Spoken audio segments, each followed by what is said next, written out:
That's cool. Where did I go? Ready? Mm-hmm. Okay. What's up, everybody? This is Bill Foster. Real Talk Chronicles today. It's been a busy week and weekend, and I hope everybody had a good Labor Day.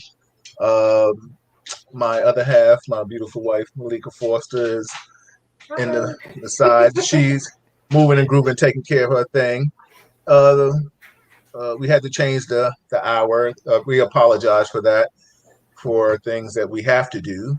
Life is not always, roses and stuff like that. But I got my main man, Kevin Branzetti, with me today. What's up, Kevin? How you feeling, brother? Excellent, Bill. Excellent. Good. I needed the extra hour tonight, so it worked Yeah, out well. yeah. I heard that. I was moving and grooving. You're taking care of some stuff. Malika was taking care of some stuff. So it all worked out. The extra hour just worked out. And next week we might be pushing it on a Wednesday back an extra hour, just because of some other things that I have to do in regards to some other prior engagements and stuff that I might have to take care of, unless Malika and Kevin will hold it down for me before they. But we might have some special guests with us too. But let's delve right into it. This is Real Talk Chronicles. You like it, share it. It is what it is, because we keep it real, and that's a beautiful thing. There's some stuff coming up that we need to talk about. We haven't talked in a while, Kevin, and I wanted to first, let's talk about the RNC, the union. President Pat Lynch came out and endorsed the president of the United States. Unheard of. Police union, a union endorsing the president. They sometimes may do city and state, but not very seldom do they go that high into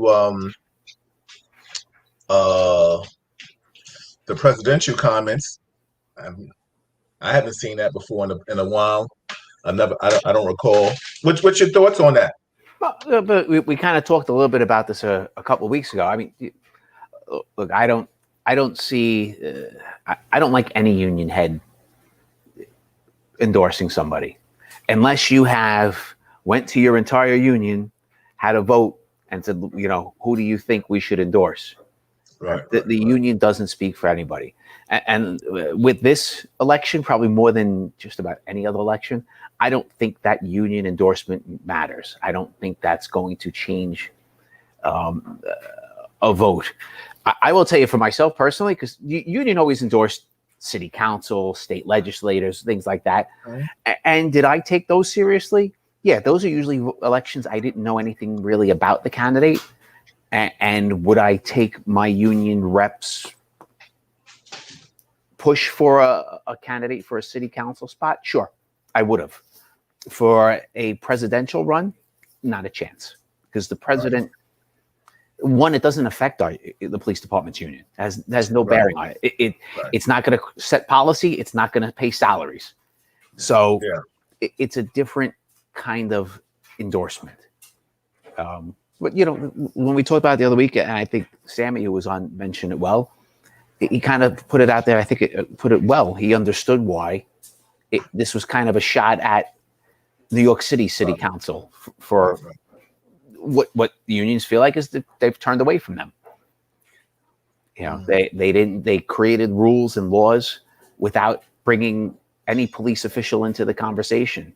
And since they wouldn't talk, one theory is that, all right, they wouldn't talk. Here was the kind of the F you back. Yeah. But what do you think about the fact he went in, he spoke at the RNC. Shout out to Harold Clark, former 2A brother in the building. What's going on? What do you think about that? Like the fact that you even went and spoke, and I mean also too, that the Guardians came out and denounced it because you didn't ask. Yeah. I'm with the Guardians on that. Like I said, I think, and it's any union. It's not Pat Lynch. I have nothing against. Most unions do this. I don't like it at all. Right. Was a union member. You were a union member. There's a lot of union members. I am sure There are plenty of union members who are annoyed at this, and there's some who like it. I'm sure there's even some guardians who weren't happy that the guardians denounced it. Right? Unless you spoke to everybody and got everybody's input, how do you say you speak for us all? Yeah, and that would have took weeks to get that kind of answer back, or maybe even months, because a lot of times they do things via mail, and that's an issue. Mail, you do things by mail, or they would have asked for a response, because not everybody is responding by emails or things of that magnitude. Still a lot of protesting going on. We were having a discussion not too long ago in regards to Black Lives Matter, and it got very interesting when we posted a picture of a white man with a black face, and we were talking about how he infiltrated Black Lives Matter, and then it became you asked a question about you were looking for. Correct me. Tell me what exactly you were looking for. So I'll give you the mind. So I saw the thing. I saw the picture of the guy. Right. Now, he wasn't kidding anybody, right? Like, there's not a soul on. This was done in daylight. Mm-hmm. There's not a soul on the street who saw this guy and was like, didn't look at it and go, "That's a white guy in blackface," right? Like, that's not. So it looked odd to me. Why? Right. So I wanted to know the why. Like, and the first check, first place I had hit was just Snoops to see if this was even a real picture, right? Like, because you want to see, somebody make it up. And they said their posting was he was there for the rally, but he wasn't, because the picture mentioned he was rioting. He wasn't rioting. He wasn't destroying. He wasn't vandalizing. He was there, and he was in the end he was charged with like a disorderly conduct kind of charge. So like I said, I looked at it and I thought it was odd. Like, he's not kidding anybody. What was he doing? Why was he there? So I did a little research. Went through a lot of because it happened in Toronto. I went through a lot of Canadian media outlets, and there was some who talked about they met with family, nobody would answer any questions. So I thought it was odd. Are there people out there at these rallies who are infiltrating and stirring up shit? Hell yeah. I just wasn't sure if he was or if he was, just. A complete kook, or was he there for that? Again, I'm going to go back to that picture. He wasn't kidding anybody. No, so where did you think he was getting in? What's so funny? I get it. I think a lot of things are lost in type when we were trying to talk to each other. A bunch of people, because a lot of people were chiming in on that, and. I think it all comes down to a lot of times where we can see countless faces and things of that magnitude. And then I posted something else that happened in Virginia, and it seems like everybody says, "Oh, well, I know Black Lives Matter is being infiltrated by Antifa and antagonizers, but we want Black Lives Matter to do this. We think Black Lives Matter is that, and we don't believe Black Lives is this." And what I think a lot of people of color are confused at is that why is it that they keep wanting Black Lives Matter to prove something to them? Because we continually see people of color, get shot and hurt, get killed. Because as you say there are more white people that have gotten shot, but they're not more white people that have gotten killed. So, that's... I don't know if that's statistically right. I'd like to see that stat. Well, we can Google it.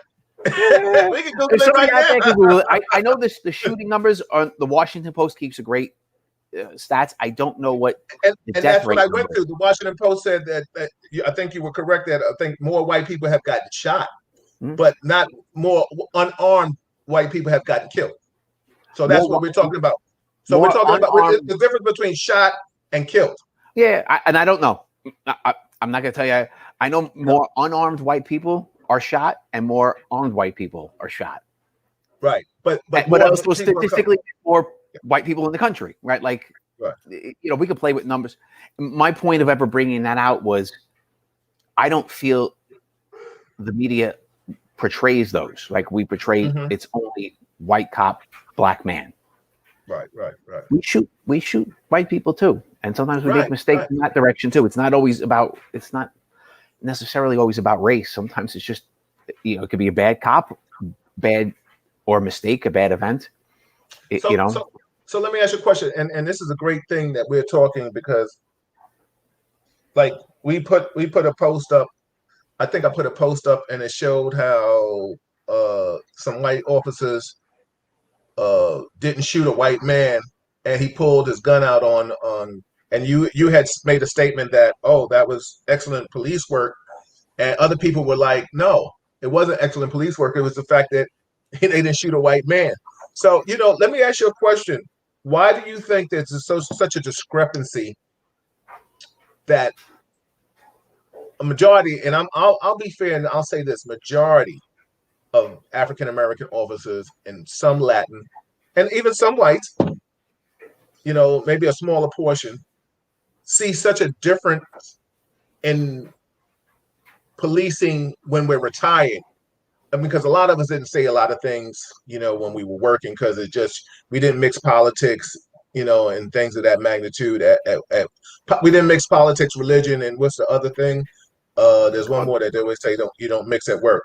But now that when we're in these groups, you and I are in these groups, and we see the things that people are saying. And I was just talking to my old partner today, Al, and we were just talking about in certain police groups, you see such the disdain and vile topics. Like I literally see people talking about F George Floyd, F Yep. Blake, Blake's a rapist. George Floyd, if he was whatever his history was, if he didn't do this, like trying to justify killing a man because of something he did in his history. Complete garbage, Bill. And anybody who does that, like, you really got to take a look at yourself. I don't care if the guy was a saint or a sinner.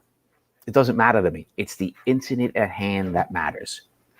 Did we shoot because of something justified? Did we make a mistake? Or was it a grotesque, act of murder? That's what matters. That person's history. That cop didn't know his history. None of those cops did. With the exception of we're out looking for a known, serial child murderer and he's running, I'll shoot that guy, right? Like, okay, and nobody's going to complain. But that scenario happens once every 100 years, right? Like, this doesn't exist.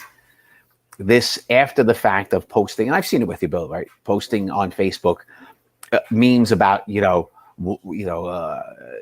this one got, 3 state funerals, and this kid got nothing.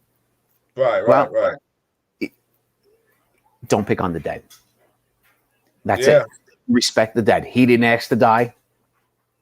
George Floyd didn't ask to die. He didn't ask to be put in the spotlight. He didn't go out there saying, I'm going to do this today so that people will, stand up and fight and change, things. He was just killed. That's it. Yeah. So his history doesn't matter. What do you think about the mentality of the officers that these are, and this is what it bugs me out. We have people that have taken this oath just like us, and they always talk about, oh, I put my life on the line. I took this oath for our country and this and that. But then you're saying all these vile, negative things. How could you honestly do your job to the oath if you're saying the things that you feel right now?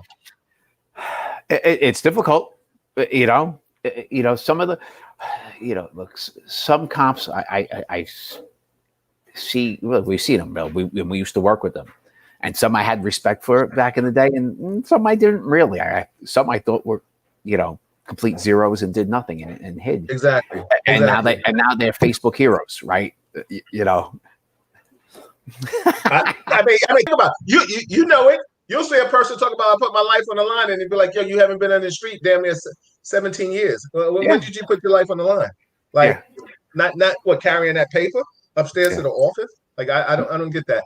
So, I mean, I think these things are crazy. Hold on. I think some people are just chiming in. I just want to say, Cedric, I asked Cedric to join on. First, shout out to everybody that's watching. Appreciate you. This is Real Talk Chronicles. I am your host, Bill Forster, with my co-host, Kevin Branzetti, and we are just talking about police issues.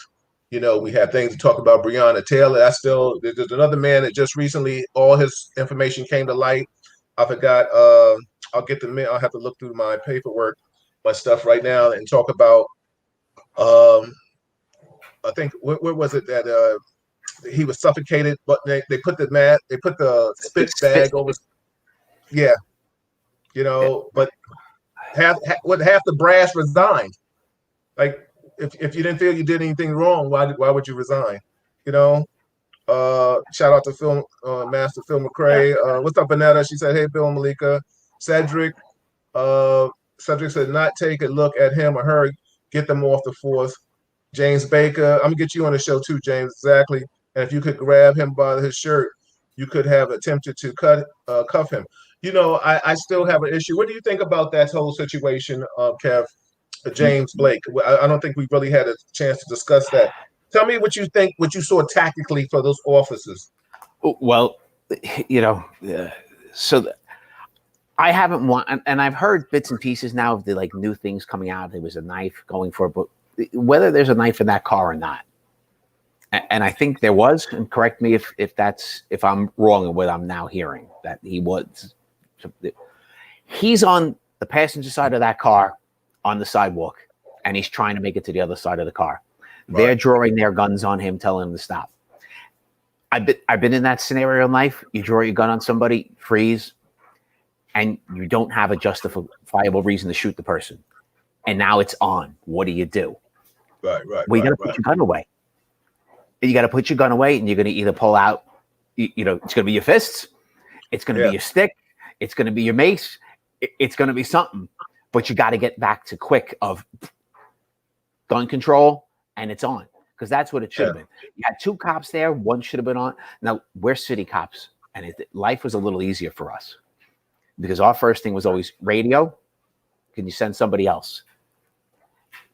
And once you say that, we knew in seconds, there was 10 cops. In minutes, there's dozens of cops. And in 15 minutes, there could be 1,000 cops, right? Like, we're outnumbering everybody. So what's so funny about that? It's so funny that I've worked with officers and I've seen them use the radio as a weapon just to stop somebody before they pulled out their gun. And it's so funny. Like I said, I think it's so disheartening. And anybody knows, like, I was an active cop in the street. You were an active cop in the street. So I can talk about certain things. And I feel like, listen, we watch people on these shows and all kind of shows, i.e. Monday morning quarterback thing. So we can Monday morning quarterback because if you haven't been in a situation, then you maybe don't know what you're talking about. But if you've been in a situation probably like most of you and I have to been in A houses and then worked in narcotics and things like that, there's probably not too many different scenarios that haven't come up that we haven't been a part of. And the point of seeing officers now take their gun to the extreme, we're supposed to meet force with force. We're allowed one step above them. Yep. Right? Yep. You're going to use your fist. I can use my stick or my mace. You have a stick. I can bring it up a notch, right? Like exactly. That's the game. But hand to hand, then there's no reason to take the gun. Now, if you sat there and if they said they wrestled with the guy, we're still waiting for so much. We're talking about body cam footage and stuff like that. And, we may have just got a few, a minute of who knows what have went really transpired. But the bottom line is what we did see is that we saw a man walk, our former mayor, Rudy, talk about he ran to his car. Rudy, maybe you a little old, but that wasn't running. He did not run to his car. At Rudy's age, that is running. In all fairness. Yeah. Okay. Yeah. At Rudy's age, that is running. Let me tell you something. The man walked to his car.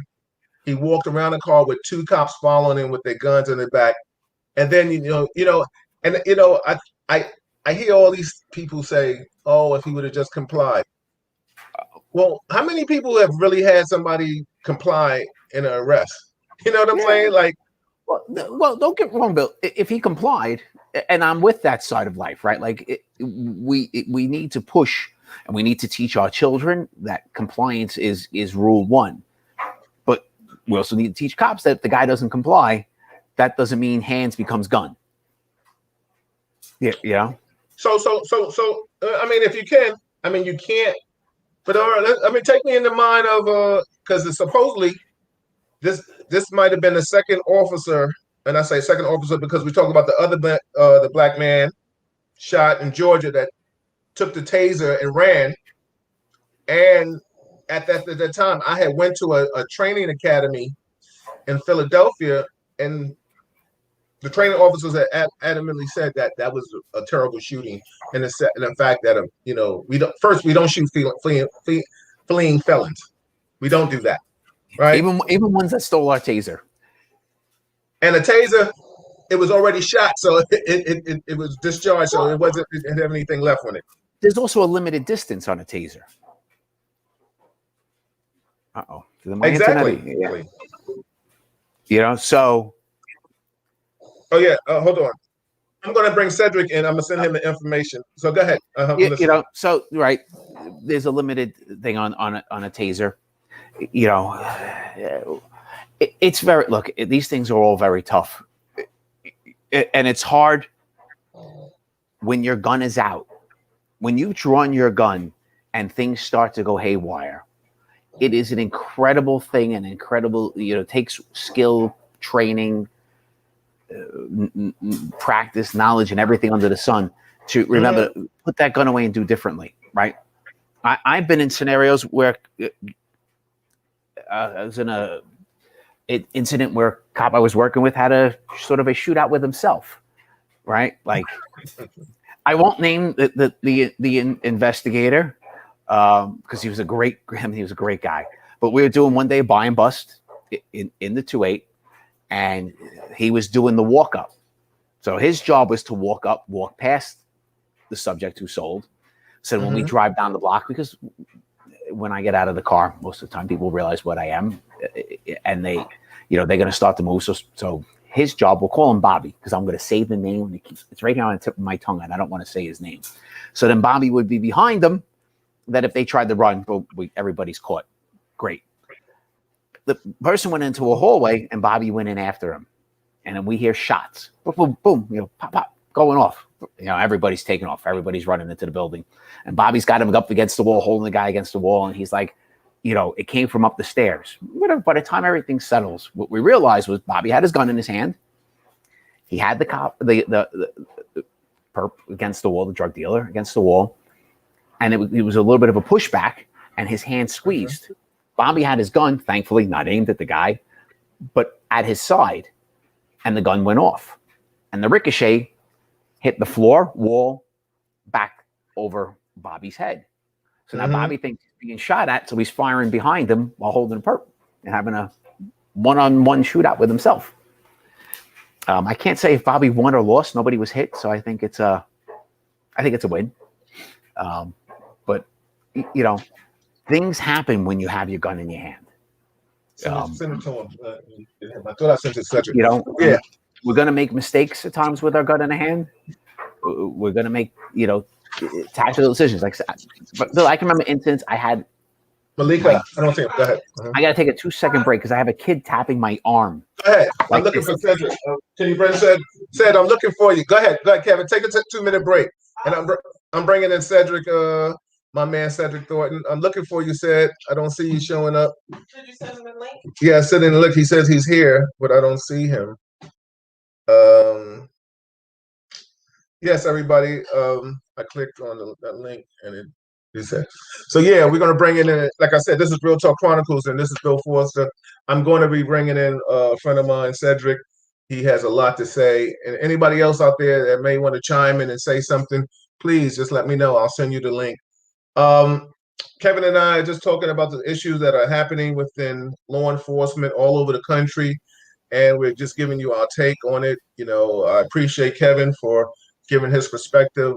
Sometimes, we may not agree, but we respectfully disagree, and we converse about it to a point where it's a good conversation. A lot of times we can see things from different aspects, and the beautiful thing is, I think he's coming in right now. Oh, there he is, coming in here looking like, yeah, there's my man, everybody. Ladies and gentlemen, I got Big Ced in the building, man. Ced and I used to play in the music industry together. He still has his ear to the street better than I do.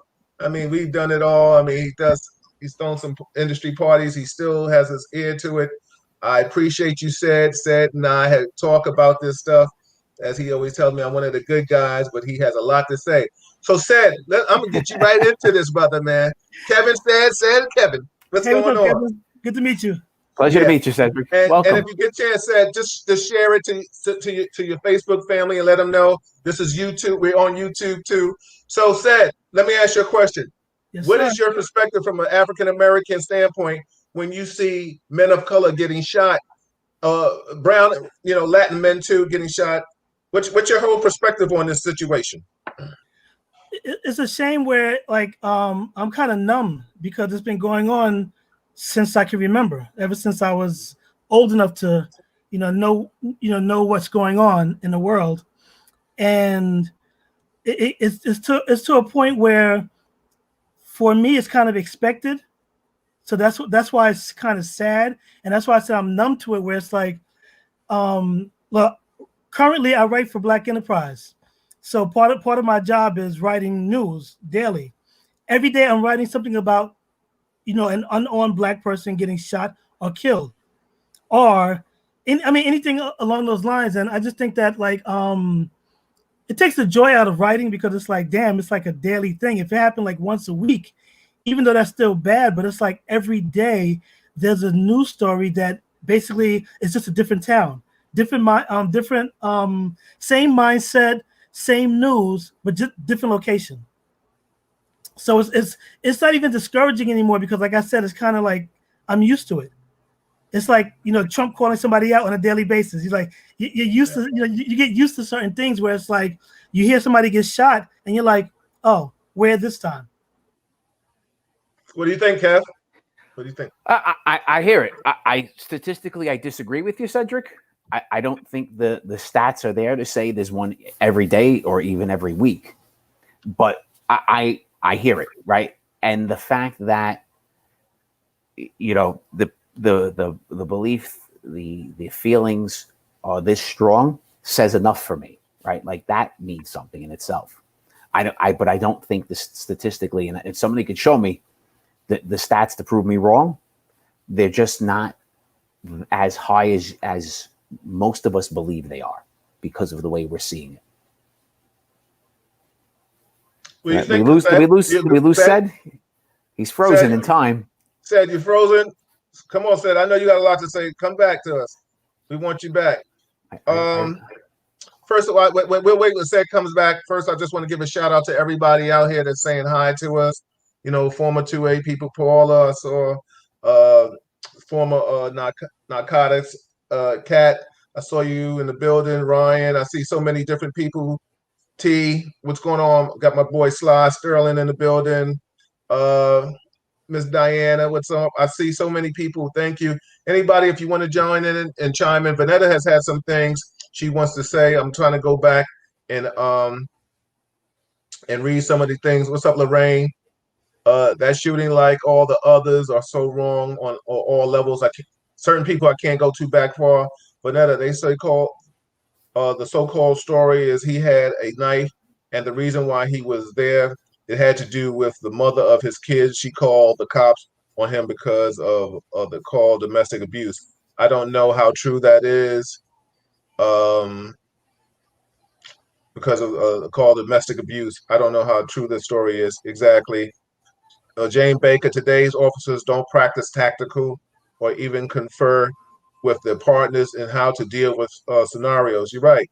Vanetta said they want to shoot to kill as opposed to detain and arrest later. What do you think about that, Kevin? People don't understand the difference between shoot to kill and shoot to stop. Well, again, I feel, I'm like a big fan of stats. Give me the numbers. I'll give you numbers. Look, I just was on the website, right? Mm-hmm. Unarmed this year, we've shot and killed. We've shot. I don't know if it's killed. We've shot and killed 28 people this year, unarmed, as cops. 11 white, 9 black. Mm-hmm. That's the killed number. How many well, let's. How many did we not shoot? Right, and like I said, the other day was that one video of the white guy with the gun, and the cops grabbed him, and he was arrested, and nobody was shot.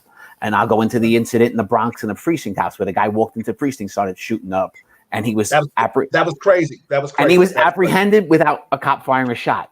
How many black men are in prison today who had a gun on them when they were arrested? Like, give me that stat.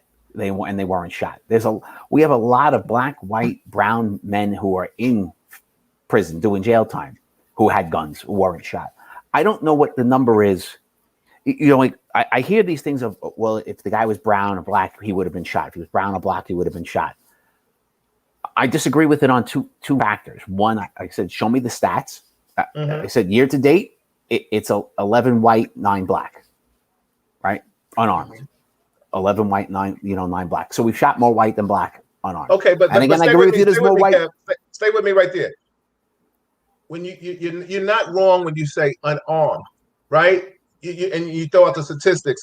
And I ask anybody out here right now that's listening, because I don't want to step away from my phone trying to reply to you. But I ask anybody out there, Google right now, how many unarmed white people were killed in comparison to how many black unarmed people were killed, or Latin people were killed. No, that's killed, Bill. That's killed. It's 11 white, 9 black. It's in the Washington Post. I just looked. Okay. It is shot and killed. It's not just shot. It says 28 shot and killed year to date, and then it breaks it by race: 11 white, 9 black, 3 Hispanic. Well, there's 4 unknown. I don't know how you can't know. Yeah, exactly. Who qualifies as an unknown? It means they were black. Yeah. What that is. Then there's one. Yeah. One other. Let me read what Paula says.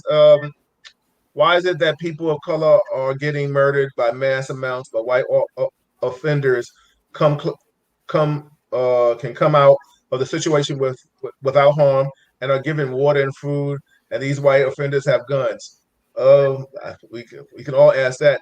James Baker asked, "Where are you getting these stats from?" Diana said, "Kevin, you can disagree. It's not consistently happening to your people." And she's a former lieutenant. She just retired. Congratulations on that. Yes. Yeah. Well, Kev. So Kev, let me ask you this question. And it's a shame that you. It's almost like you're probably one of a few white person, the only white person that really comes out, and that's why you're here with me. But it seems like now you have to defend a certain ideology, and you have to defend your skin tone. Fair or unfair, it is what it is. Because let me tell you something. I go in some of these groups, and sometimes I have to speak up, and it's like I'm fighting a certain mentality that's terrible.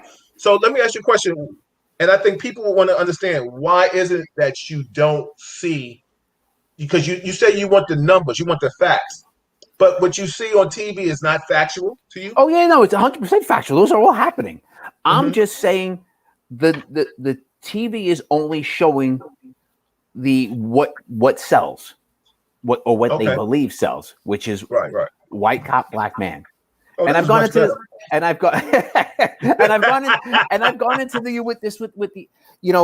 with the explanation of how do I know, they look, I just gave you the stats. Washington Post, Google it. It's there. You can go year by year. We shoot more white every single year than black. But what we're seeing on TV is more black than white. I ain't saying those are right.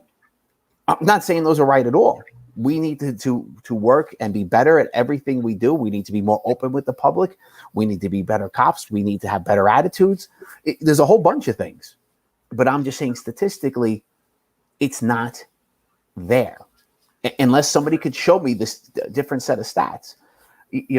And so my thing is, I've been pushing for a long time, is the media is just biased. And the other way I see the media biased, in one thing, they're against one race, and in the other, they're against the other race. I do a lot of work with missing kids. You can look up my stuff. I'm National Child Protection Task Force. You Google my name, you'll find me all over it. Tell me the last time a brown kid made national media that went missing. Doesn't exist. Pretty blonde girls, all they care about. Pretty blonde girl gets shot in Central Park or Morningside Park. Yeah. It's news forever. Yeah. Forever. Now we know that. That's factual. Of course it's factual. Yes. But I'm saying these things because I want us to all think of the media is not not giving us one. They don't just. I would watch any news station that just gave me facts and new thing, fact. Just give it to me. There's a methodology to them. Some of them it's political bias. Some of them it's just they think of what sells. So let me ask you a question. Let me say this, and I'm gonna bring Seth in. And Seth, I need you to give us the ideology of what a black man feels right now when he walks out in the street, if you can, or just your personal feelings. But I know you and I have a wide, extensive friend list, and these are conversations that come up now. But the one thing too that we have to all understand is that people they show black on black crime all the time, right? Or black on Latin crime, Latin on Latin crime, but they don't show white on white crime. If 90 some percent of people of color are killing themselves, 85% of that people are white people doing it because we cover what we see. You know what I'm saying? So are you saying that the media is really trying to distort this and because we want to see people of color kill ourselves? Because the bottom line is police brutality is real. I mean, I can sit here and say the bottom line is me driving down the street, getting pulled over, treated a certain way is totally different than you're going to be treated. It's like they open up an investigation, even though I got the trump card just like you. You know what I'm saying? But I've also had an incident being pulled over and yelled at and lectured for 20 minutes on the side of the road. Right? I've had that happen to me. It was a white lieutenant, and I'm clearly a white guy myself. The guy was just an asshole. Yeah. Sometimes they're assholes. Bill Useless, shout out to all my old alma mater dude. He says, I went in on a disorderly once.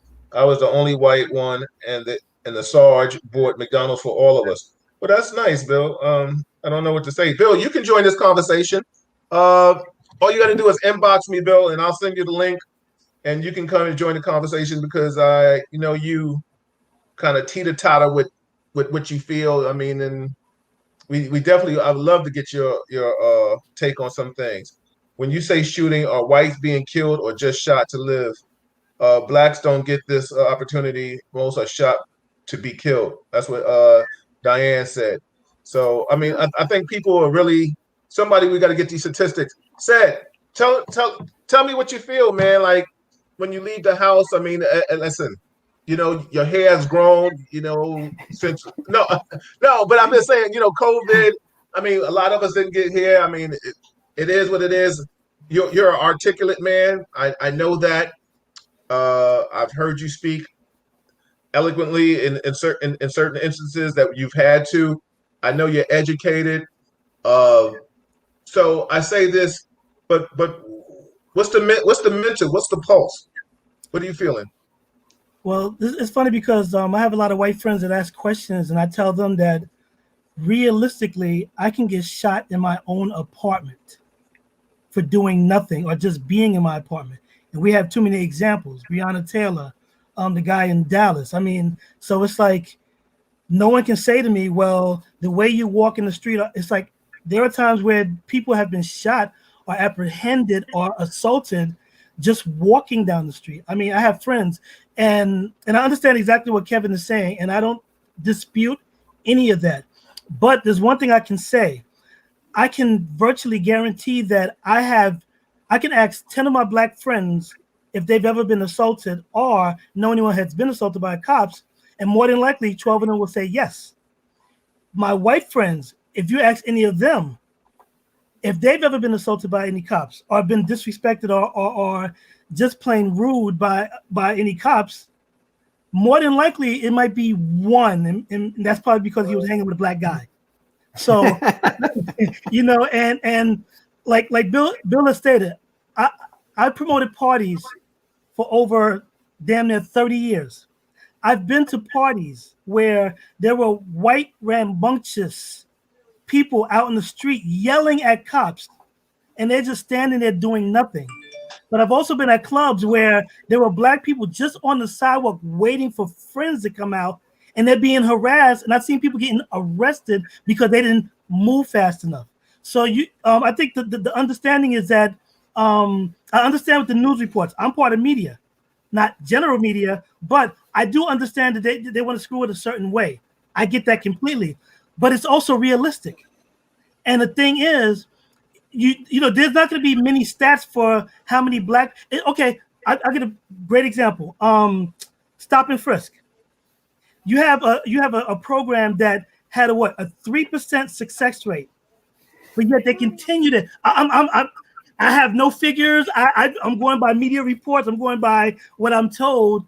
But even still, even if I say 20% success rate, that's a program that is not going to continue because there's not a big success rate. But because it targeted minorities, blacks, Hispanics in our own neighborhoods, doing like we don't have to be doing anything in order to be stopped. And that was legal. But yet you go up to the Upper East Side, and for the record, I'm from New York. I grew up in New York. But you know, you go up to the Upper East Side, you'll see white kids being more rambunctious than any black kids in Harlem and Brooklyn and the Bronx. But yet nothing happens to them. So it's the mindset of the police officers. And like I said, for me, and I always tell my friends all years and even now, it's not a matter, it's for us, it's not a matter of us hating cops. It's us hating being treated by those particular cops.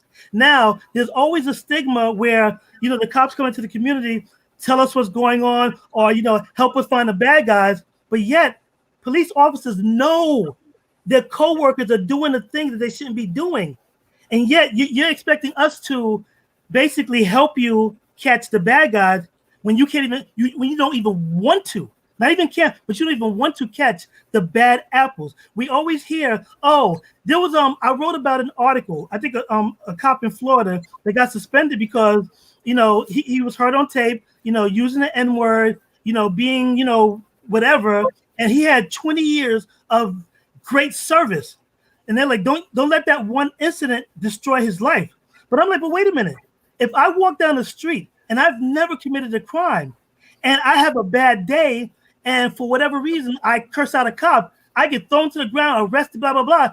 You don't say to me, okay, you know what? Your record is clean. You've never been in trouble. You know what? We're going to let this slide. So why is it that there's two different mindsets when it comes to that? And like I said, when it comes to white people, I have white friends who have, I mean, they're the devil themselves doing things. And I'm looking at them like, how is it that you can get away with doing this when I can't even walk down the street because I have an afro, because I'm dark skinned, you know, and the thing is, my thing is always this, and I always say to people, especially my black friends, I'm like, we can't have the attitude of do to them what they do to us.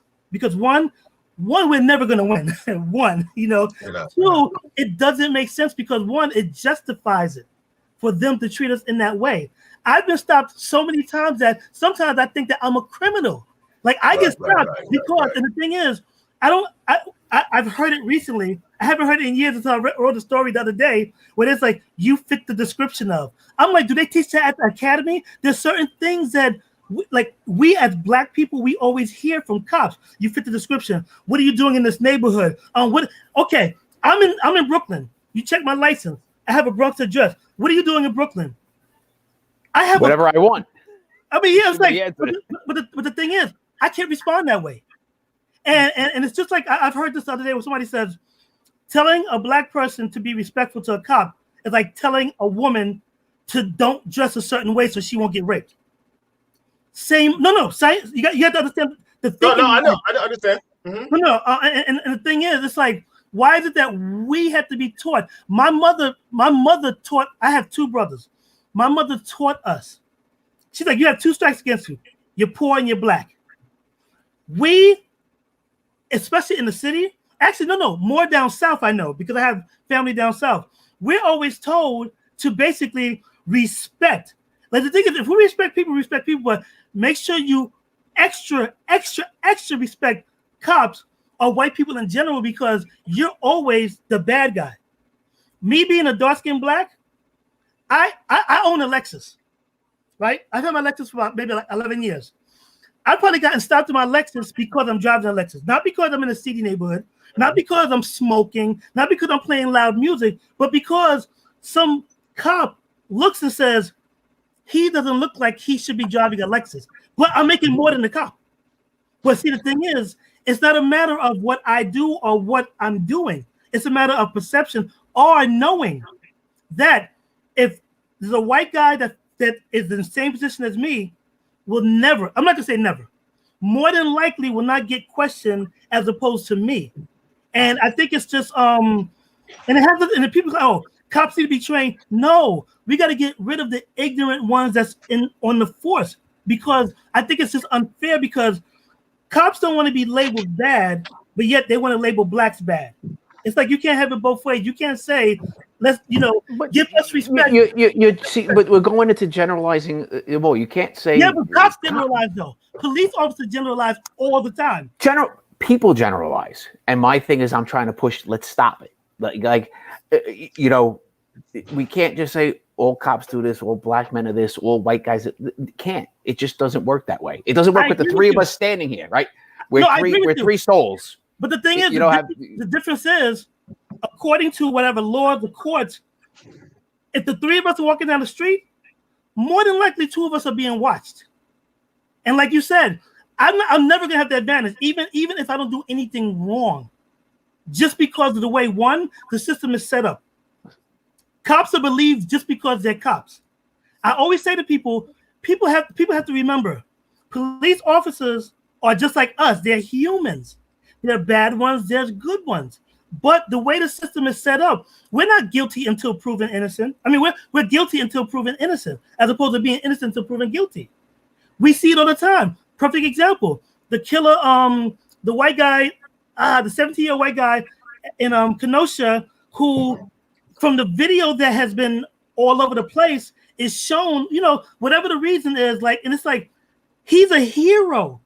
He shot and killed two people, shot another one, yet he came across straight lines with guns, and the cops are like, hey, how you doing? You want some water? But yet, I could walk down that same street, not do anything, and because, I'm just saying, more than likely. Well, give me a chance now. Huh? I said you got to give me a chance. Okay, no, you're right. You threw out 35 things. I'm sorry, I'm sorry.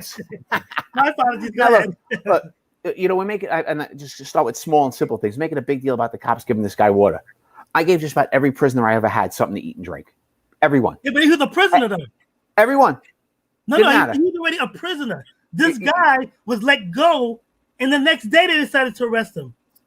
Only thing I'm saying is, and I didn't mean to interrupt. I apologize. The thing is, the difference is, this guy was allowed to walk away. So let me interject. I'm gonna let you answer, Kev, but let me just interject. First and foremost, everybody, this is Real Talk Chronicles. Thanks, Ed, for joining us. We're talking about police in our communities. This is basically what the topic is. We have so many comments and stuff like that. I implore you all to go back. I ask anybody, if you like it, share it. The one thing that I think Seth is trying to say, Kevin, I think I'm gonna let you come in and join. And I have my brother, my man Bill Useless, coming in from my old alma mater, my old high school. He's joining the. What's up, brother Bill? My namesake. Stop calling me. Coming in here looking like you got two redheads. Coming here looking like a Charles Manson, Jesus Christ. What's going on, Bill? I'm gonna let you jump in, but listen in real quick, Bill. What we're talking about. Shout out to everybody that's watching, and thank you, Bill. I appreciate you for coming on, because you and I go back and forth. I mean, we've been to high school together from 9th grade.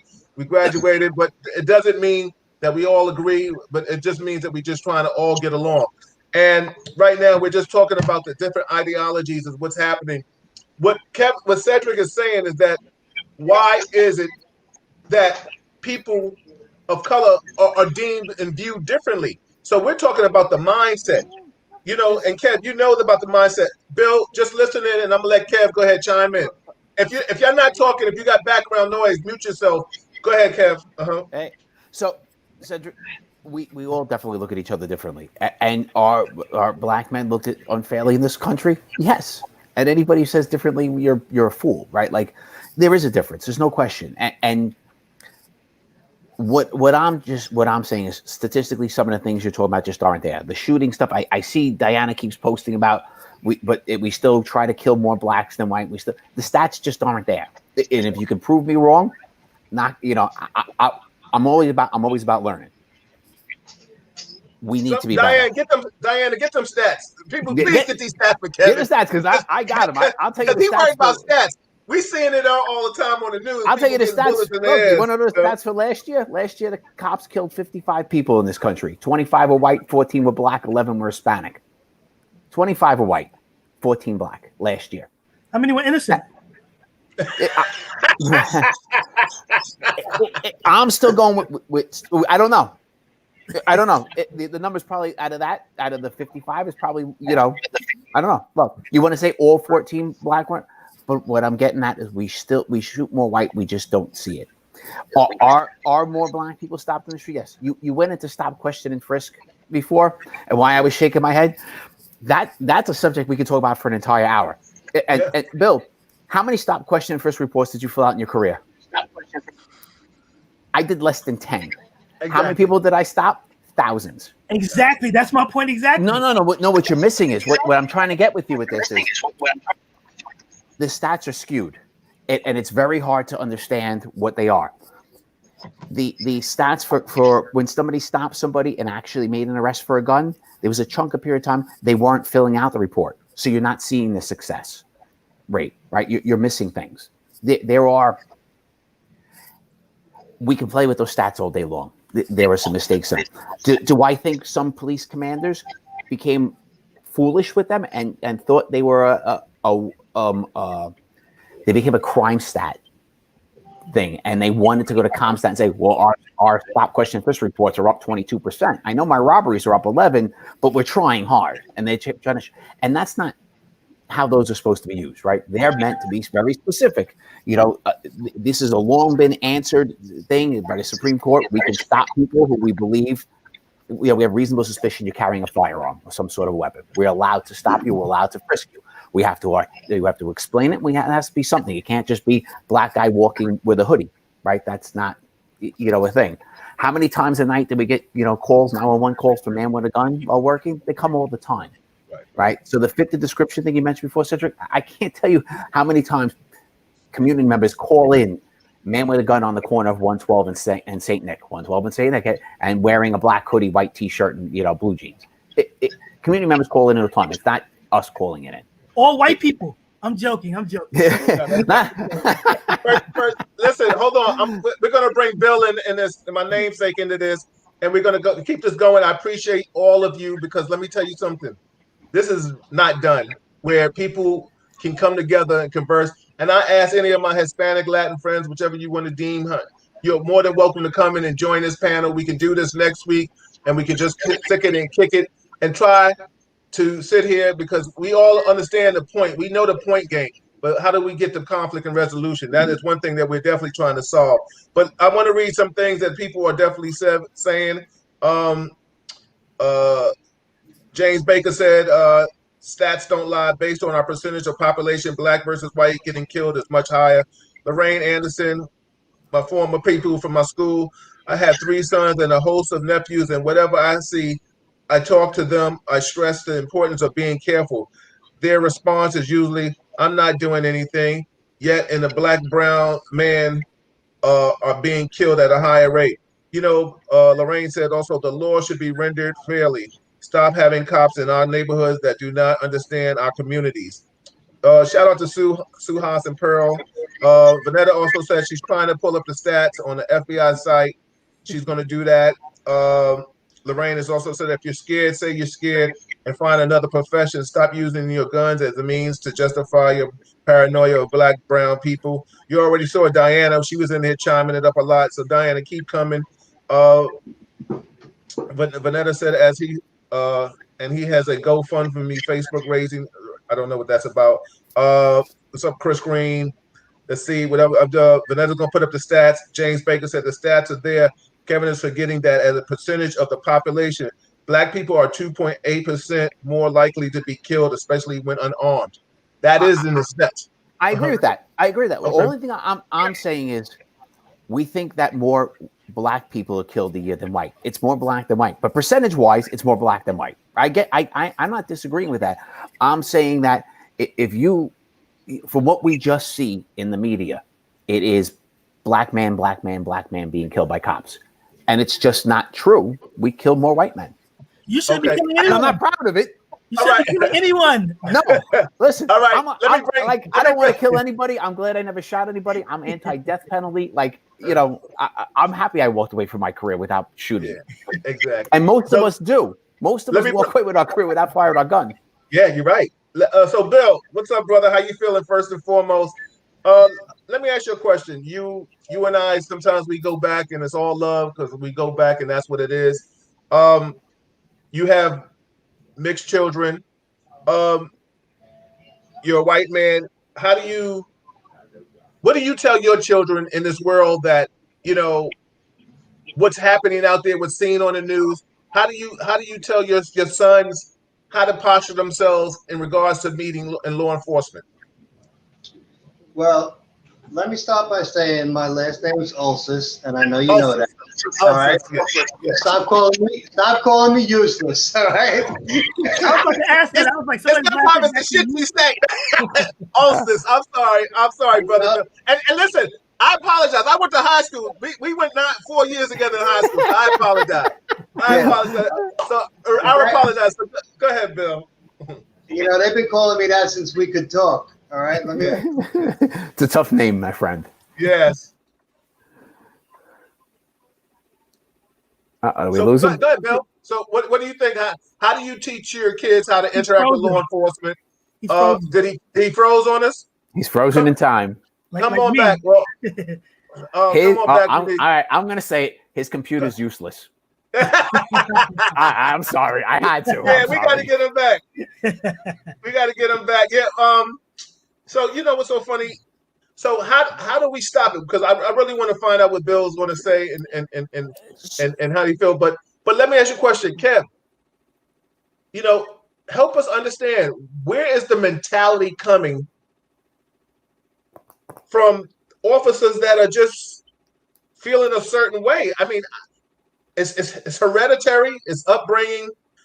I get it, I know it, but how do we switch this whole culture to get it back to where people are not feeling like Cedric as a John Q. Public, or most of the black people in this country, and most of the black people that we've worked with? Because you know what's so funny? If you take a poll right now and ask any black officer that you work with, or in something like I said, a percentile of the Latin officers that you work with, they'll tell you, man, they it's a whole different mentality. You understand what I'm saying? Go ahead. The fact that and correct me if I'm wrong, but the fact you're that wrong. No, you're gonna like this one. The fact that a black man, black mom or dad thinks their black teenage son has more of a chance of being killed by cops than on the street tells you where we're at in society, right? Like that's an actual fear that we live in. I don't care if the stats are wrong. Like, to me, I listen, I think the stats aren't there, but it doesn't matter to me. The fact that people believe it, feel it, fear it, tells me there's something wrong with what we're doing, how we're being cops, how we're living our society. We need to fix it. That I don't disagree with, right? That I am 100%. We need to change something. We need to work on something. And this is part of it, right? We're sitting here talking, right? And this is what doesn't happen with cops, right? We don't have cops and communities sitting down having conversations where we can kind of have these discussions.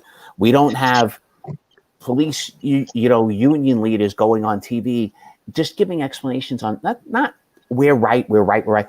Talk about our training. Talk about how we do things tactically. Talk about how I have my gun on my hand on my gun for every car stop I ever did. Explain things to the public of why we're doing things, right? What's the echo? I know somebody got to mute themselves if they're not talking. So go ahead, Kev. Like I said, I want to bring Bill in.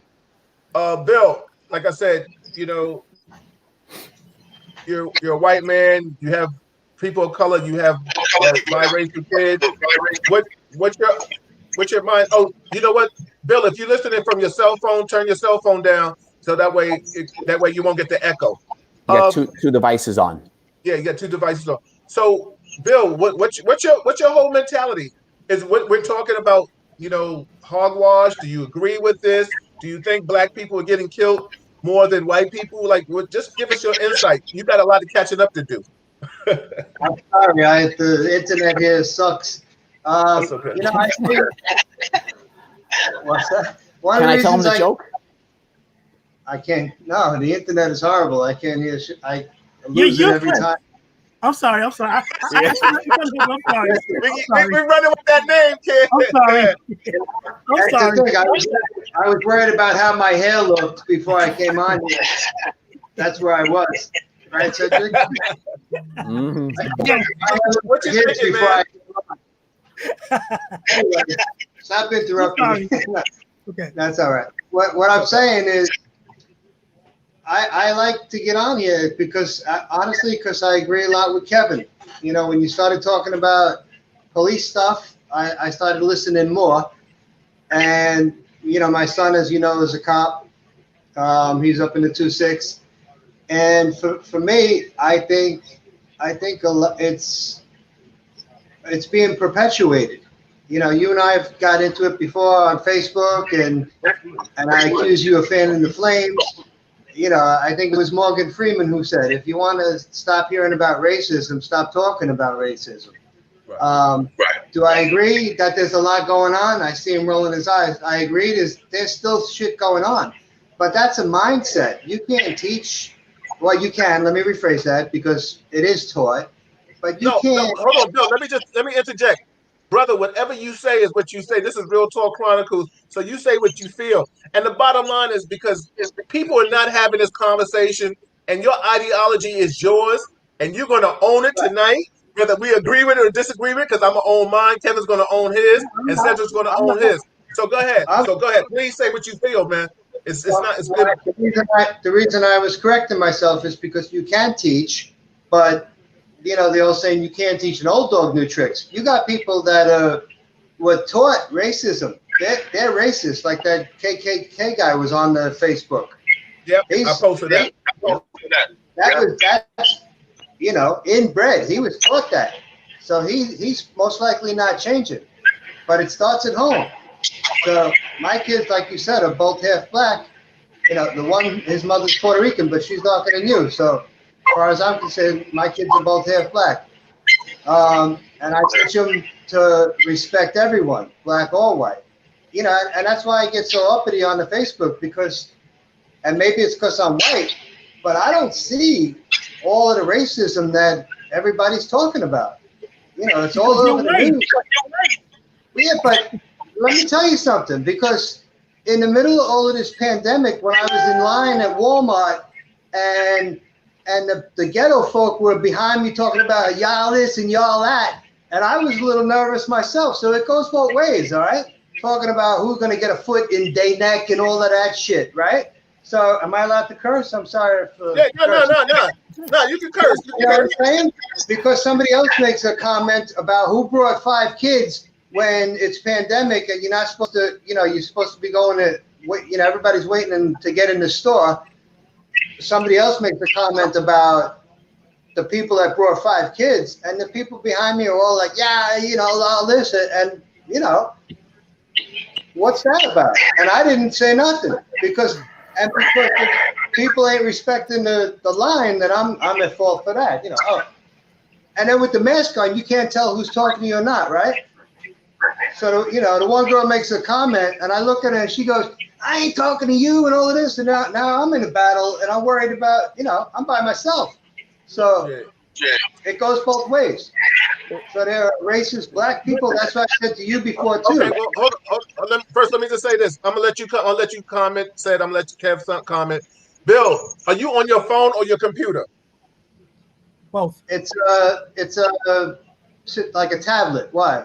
No, because either your phone, if you're on your phone, like we're getting the echo, and I think you're the only one that we're getting the echo phone. So if you have your phone and you're watching, mute your phone, like turn down your notifications or your volume on your phone. Keep your tablet up, though. Keep your tablet up so you can hear. How is it now?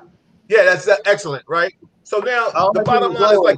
like you rolling now. You with us, baby. You in the mix. Everybody out there listening, I just want to thank people, honestly, for being here. I think it's very brave and noble of them to come forward and express their feelings, because the bottom line is We can have conversations with people of color all the time, but we need conversations with people who are not of color, and they need conversations with people of color so we can sit here and get the solution. The bottom line is, you're right, Bill. But the thing is, the reason why you and I get in this sometimes, because even though you're looking for the peace, we can't find the peace right now, because that's why I'm trying to be a vessel of information, and I'm putting myself in the front, because not you per se, but when I took offense to that, because people are always trying to tell people of color how to protest and how to stand up to things. If Kaepernick kneeled, people had a problem with that. Now people are protesting, and I'm not condoning the rioting, and no, I don't want anybody to ever think that. But we talk about, and that's how we started about this. The rioters and the Antifa and antagonizers are getting in, infiltrating Black Lives Matter, and people are calling Black Lives Matter terrorist group. And I tell people all the time, everybody of color that has spoken up for people of color have been called terrorists. But the one group, Kevin and I talked about this before, the KKK, has not been deemed terrorists. You have white supremacists. They doing all the things that people around this world know. They done hung, lynched people forever, and they are just considered, oh, those are good people on that side. So I understand that you are trying to find a peace in a happy place, and you're not wrong for that. But as long as I still see people of color, like I said, I have people all the time say to me, Bill, that, wait a minute, you're a law enforcement. No, I'm Black first. That was a job. That's not my profession. Now, I know Kevin is another generation officer like myself, but the bottom line is, Kevin may see a different blue. But even Kevin speaks out and says that certain things have happened, but then he has an ideology that may justify a law enforcement-esque mentality, where a person like myself, I understand law enforcement, but I see Black first. And I see it because I understand that I'm Black. And when I understand that if I wasn't for this badge and this ID, that I would be treated like Cedric is saying that he's being treated. And that's undisputed. And gentlemen like yourself can say that you understand and you feel, but if you're not out there with us on that front line, it's almost like, well, wait a minute, why are you telling us? Now you have a son that's on the job, and it's a double-edged sword, because he's mixed and he's law enforcement, so he's seeing things. Now I'm sure you raised him up to love everybody. We hung out in school, we did it all. You know what I'm saying? We didn't see color when we were in school, so that is, we went to a mixed school, right? Yeah, and the thing is, right? So I mean, it is like when we got reconnected, we sat and talked for hours. You know what I'm saying? It was just great reconnecting. But when we see all these reasonings that are affecting everybody, I just want to ask you all, like, I have some comments that I want to read, but I'm going to ask you all, like, and I'm going to come to you, Kev, first. Like, how do we change the mindset? Like, why? Like, Kevin, think about the posts that we send. We're in these groups, and they are saying the craziest shit. And these are people that we work with, that we know personally, and they say the most disrespectful shit. I want to punch them in their face. It makes me so mad. You know what I'm saying? I don't want to say one guy's name in that, because he'll just crumble if you punch him. But I'll tell you his name afterwards. Yeah. But go ahead. So I want to ask you, like, how do we solve this? So go ahead, Kev. I want to go two things. I want to go backwards for one quick second. Go ahead. And part of that's I think part what Bill was getting into. And Cedric, this is to you. You mentioned about your Lexus, and you were pulled over how many times? 11? About 22 times in 1 year. Yeah, come on. What was the number? I said over 11 years. 11 years. I lost count. And it's to the point where if I get stopped, if I don't get stopped, I feel bad, because it's like I did something wrong. You're assuming that all of those. You're assuming all of those stops were racist, and that's the thing. We start to look for racism. That's what I think Bill was trying to get at with. We start to say, well, I'm a Black guy who's a white cop. He pulled me over. Clearly, he's a racist. Maybe. No. I didn't mean to cut you off. I've never said that any cops are racist or anything like that. The mindset towards Black people, it doesn't have to be based on racism.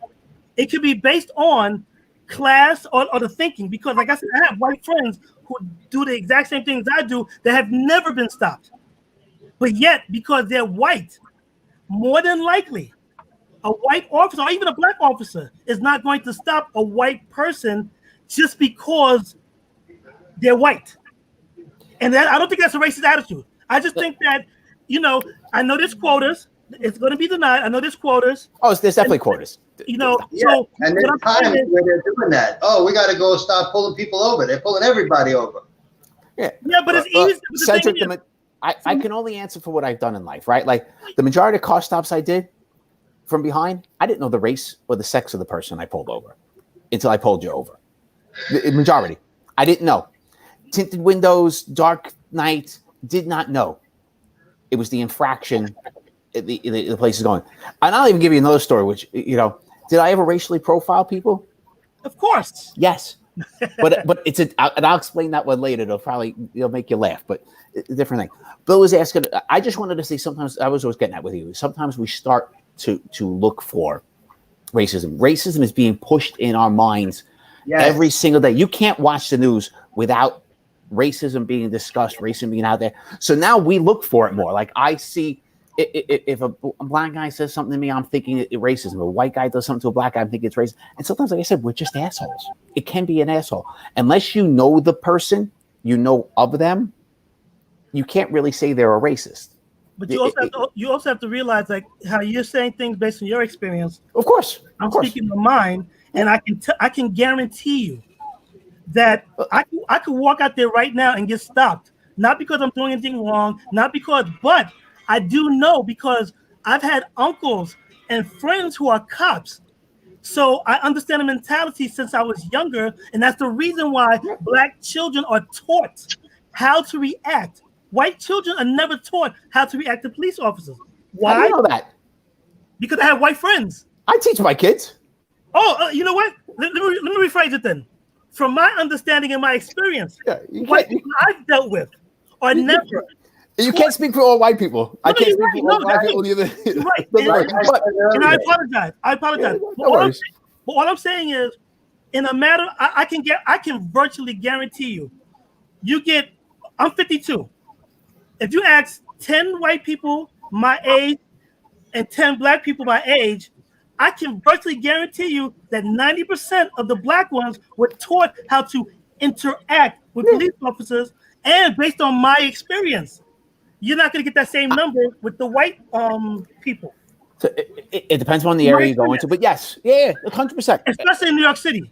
I'm not disagreeing with you. Like I said, there is definitely a difference, but I was just saying that we do because racism is. I feel like racism is pushed in us 24/7 nowadays, and it wasn't like it's pushed in our face since we came out of our mother. Jobs. I worked at Bloomingdale's. I worked at Bloomingdale's for 7 years. I always had beef with the security because they only followed the black people. I would question them. I'm like, and the thing is, I wish I had the stats, but it was factual. More white people were caught stealing than any amount of minorities. I'll give you a quick story on that one. Right, I was a detective in the 2-6, Bill, where your kid is, and I locked up a pickpocket who was a white guy. And we had a long talk about that. He's like, you have no idea how easy it is for me to get away with it because I'm a white guy. No question. But that's what I'm you want to even make it easier? Be a white woman. So Seth, we're also sexist. Hold on. Seth, hold on for a second. I want to ask Bill and Kevin this question because, the bottom line is, I think you know the answer. I think you understand the problem. But I think sometimes it sounds, and I'm using the key words. Listen to what I'm saying. It sounds like you're justifying, well, I don't know, or maybe statistics. Do you feel that there is racism? Like, do you feel black people and Latin people, brown people getting the short end of a lot of the stick? Yeah. You're not shaking your head. Go ahead, Bill. I think, but I think that it's come, people keep talking about 400 years and this and that. Society has come, at least in my opinion, quite a long way. You got people. He's shaking his head. No, but listen. Go ahead. We're going to listen. Go ahead. I'm saying your feelings. Like the CEOs and the people who are making it, they say it's their if you want it, right? And I think it's a stereotype. A lot of people are born into a certain way of life, and it's repetitive. You know, Like racism. I spent most of my life in the street too, in Harlem, in the ghetto, sniffing coke, whatever else. All right, so if you ghetto, you're ghetto. If you have kids, then you raise ghetto kids. It's simple as that. You know, it just keeps perpetuating. Okay, stay with me, Bill. Bill, stay with me, because I know some of your story. We've talked, and I know my boy Steve Talkovitz is on. He got some stuff to say. A lot of people have some stuff to say, and I ask you all to go back and read. Kevin, while I'm talking to Bill, can you go look at the statistics Vanetta put up and you said? I know what she put out there, and I read it. And the short of it is, yes, there's more white than black being killed, but percentage-wise, to the stats of, you know, there's more whites in the country, then percentage-wise, there's more blacks than whites being killed. You have a higher. There are more whites than blacks being killed in this country by cops, because you have a higher percentages of black being killed by a cop than a white. Exactly. Right? Yeah. That's it. And I've never disputed that. My only, like I've said, from day one with this, my dispute was we perpetuate only the white cop black guy on the media, and we see it over and over again. But you know what's so funny? I'm gonna come to you, Bill. I'm coming to you back to you, Bill. But Kev, but you know what we're showing a lot of times too. What they're showing too in the media is that the white cop getting his ass kicked by a guy. What was his name? Nicky or Mikey, and he's fighting he's fighting a male cop and a female cop, and they're white, and they're fighting him, and he takes their car and drives off. We see it countless times that white officers are not shooting white people at the same rates they're shooting black people. Because let me tell you something. I posted, and Bill, correct me if I'm wrong. You tell me all the time. That's when we got into the disagreement. You said, "Yo, stop, perpetuating the cycle." But what I'm trying to say is that it's tiring. It's tiring. And Bill, I appreciate you so much right now, because, I know your past. You can like we said, you can walk them streets and you can be a white person. But the bottom line is, when you walk to that door, another white person is going to see a white person. He's not going to see a person from the street that knows the street. You understand what I'm saying? So that's a white privilege that you are receiving. And that's not your fault because you're white. But the bottom line is, it's your fault. Everybody judges, even white on white. When I'm in my work clothes and I'm in the supermarket and the women, I'm trying to meet girls, I'm doing my thing, and when I'm out there, right? But check this out. When I come back from a run and I got my little shorts on and my quads are brawling and they're all checking, I'm getting way more play, all right? And no, it's a fact, all right? You look like Yeah, Bill, they see that white thing, right? The myth ain't true. It's true. I'm telling you, when you're in working clothes and you're coming from the gym, everybody's like, "Oh yeah," and then everybody wants to know you, right? But if you look like a bum, they treat you like a bum, right? If you're walking through Harlem, if I put on, if I pull my pants half down and I don't comb my hair, whatever, and and I'm smoking a cigarette, I'm walking like this, then I'm going to fit in just fine, right? So let me ask you a question, Bill. If you were the president of you were the president, I'm just using president, mayor, governor, and or the police commissioner, right? Whatever it is, what is your first lines of how to stifle this racist mentality that the world has? What do you want to do? What would you do? What would you suggest? You know what? I think at this point, I wouldn't know what to say, because it's so out of control. And you mentioned the president and all of this. I think majority of this is political, personally, because although racism is prevalent, like you said, it's a mindset. Some have it, some don't.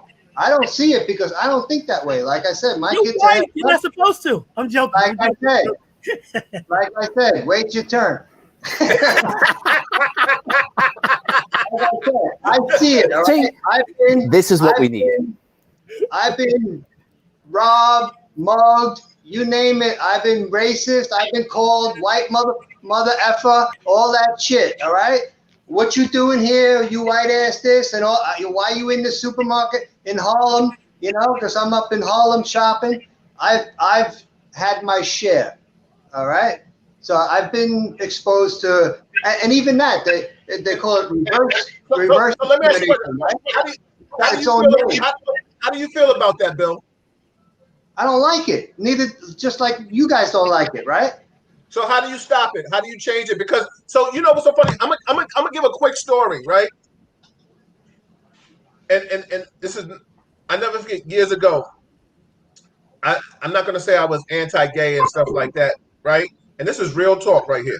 Not to say I was anti-gay or anything. I was on the train. Yeah, being a Harlem cat, I'm going to take a test, an entrance exam to get into Hunter College. I feel 3 guys are playing me close on the train. I'm thinking they trying to rob me. I'm from Harlem. I'm like, oh, you ain't gonna try to take me, right? Next thing you know, we get off the shuttle train to go on the east side, and then they laid back. So I was like, okay, they don't want it. So I move out another door. When I walked past them, cats is like, they started kissing and heckling at me, and I was like, oh, that's the first time I understood what a woman like to be disrespected and hiss that. You know, they was throwing kisses and shit like that. And I was like, oh, this shit is crazy.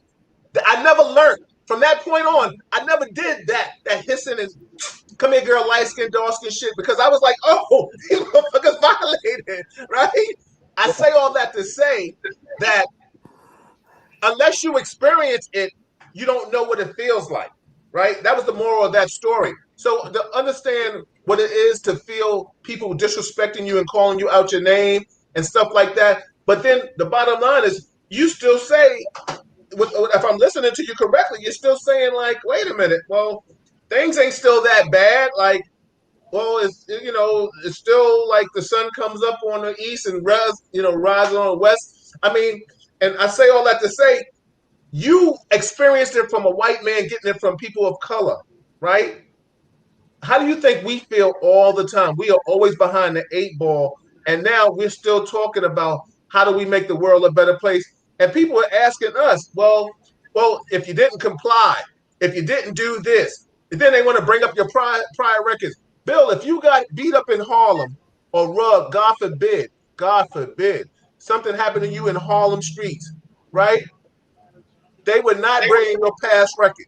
They would not bring up your Bill's past record. But let something happen to a black man, or a Latin man, they're gonna bring up his record, the shit that he did in grammar school, and that's unfair to us.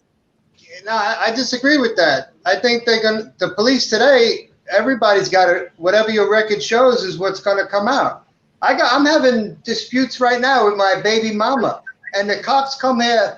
Every time they come here, they got a list of all the police reports that have been filed. They're doing follow up. That's domestic. That's domestic. We're not talking about domestic. It's in my file, is what I'm saying. Is if I had committed some crimes, they'd be showing that too. Is what I'm saying. Right. Can I interject for 1 second? Come in, Seth. The only reason I want to interject, I want to go back to what Kevin was saying. For me, and I think the people that I deal with, it's not a matter of white cop versus black people. It's cops versus black people. Because we have a lot of black cops who want to fit in that are doing the same thing the white cops are doing. Asian, so it's more of a. That's why I said I'm not focusing on racism. I'm focusing more on, Why aren't they on the news? Like Kevin said, you only seen the white ones. Oh, that's based on the media. I don't control the media. Exactly. But what I'm saying is, I'm telling you specifically from my experience that there are black police officers who are going to do the same things as a white police officer because they're brothers in blue. Mm-hmm. There's a mindset.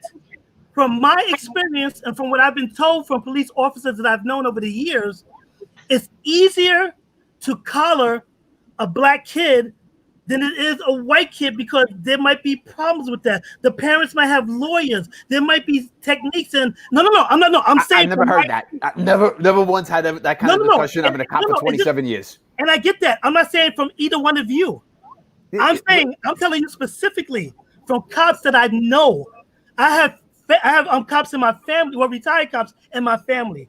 So that's the reason why we were taught how to interact, because we're black and we're easy victims when it comes to that. And this is coming from the 70s. But it still goes on today, because if it didn't, we wouldn't see the things that we are seeing today. We see, and the thing is, the whole Blue Lives Matters and everything else that's counseling, it's like, why is that necessary? It's necessary because, in my opinion, it's necessary because you have people who are against us being treated equally. Now, my thing is this: I've never been anti-cop. I never will be. I'm anti-police brutality. I'm anti-stop hitting on me, stop following me because I'm black. And like I said, it's not a white thing, because I see other cops. I've had disputes with cops, black cops. And I'm like, listen, and it's like, I get it. You have to fit in. The blue wall. You have Patrick Lynch. A cop has never done anything wrong in the history of cops, according to Patrick Lynch.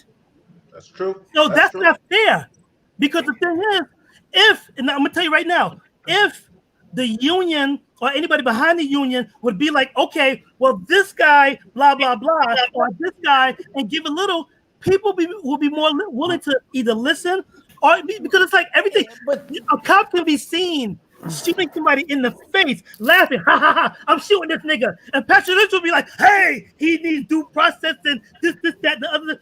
How does that look? Well, that scenario doesn't exist. So, but I get what you're saying. But hold on, I'm gonna let Kevin talk, and then I'll come rep, right? Like you can't.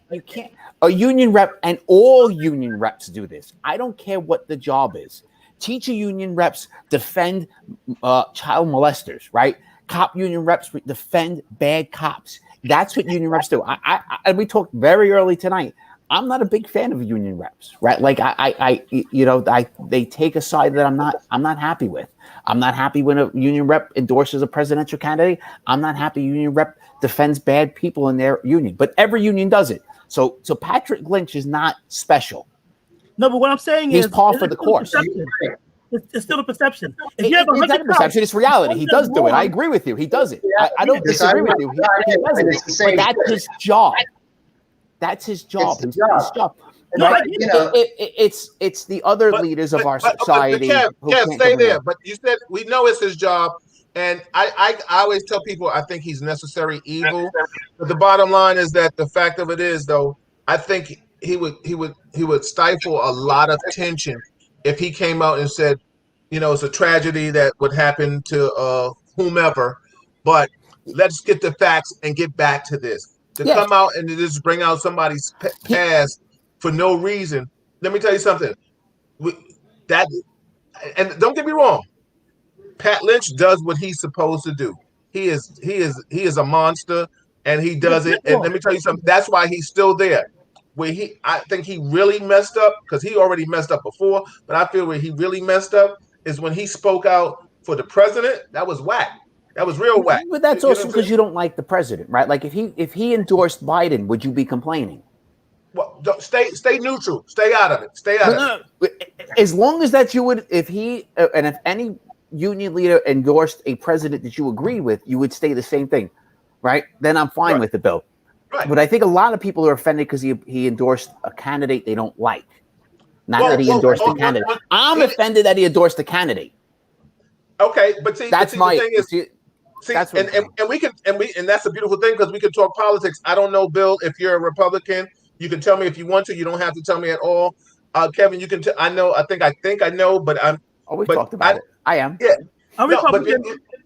Yeah. So the bottom line is, some people can be Republican, but now some people think, well, am I Republican? It's a difference between a Republican. Like, I've even heard this. It's a difference between a Republican and a Donald Trump supporter, because there's a lot of people. And I'm sure I have a lot of all the officers out here that I've spoken to that they say that they wish he would shut up and just be a president. He is not that. Let me tell you something. Right now, he's coming out with more stuff that he just came on. They got on tapes that he just talked about him knowing that the coronavirus, the COVID-19 was out here, and he didn't do anything about it. He stifled it.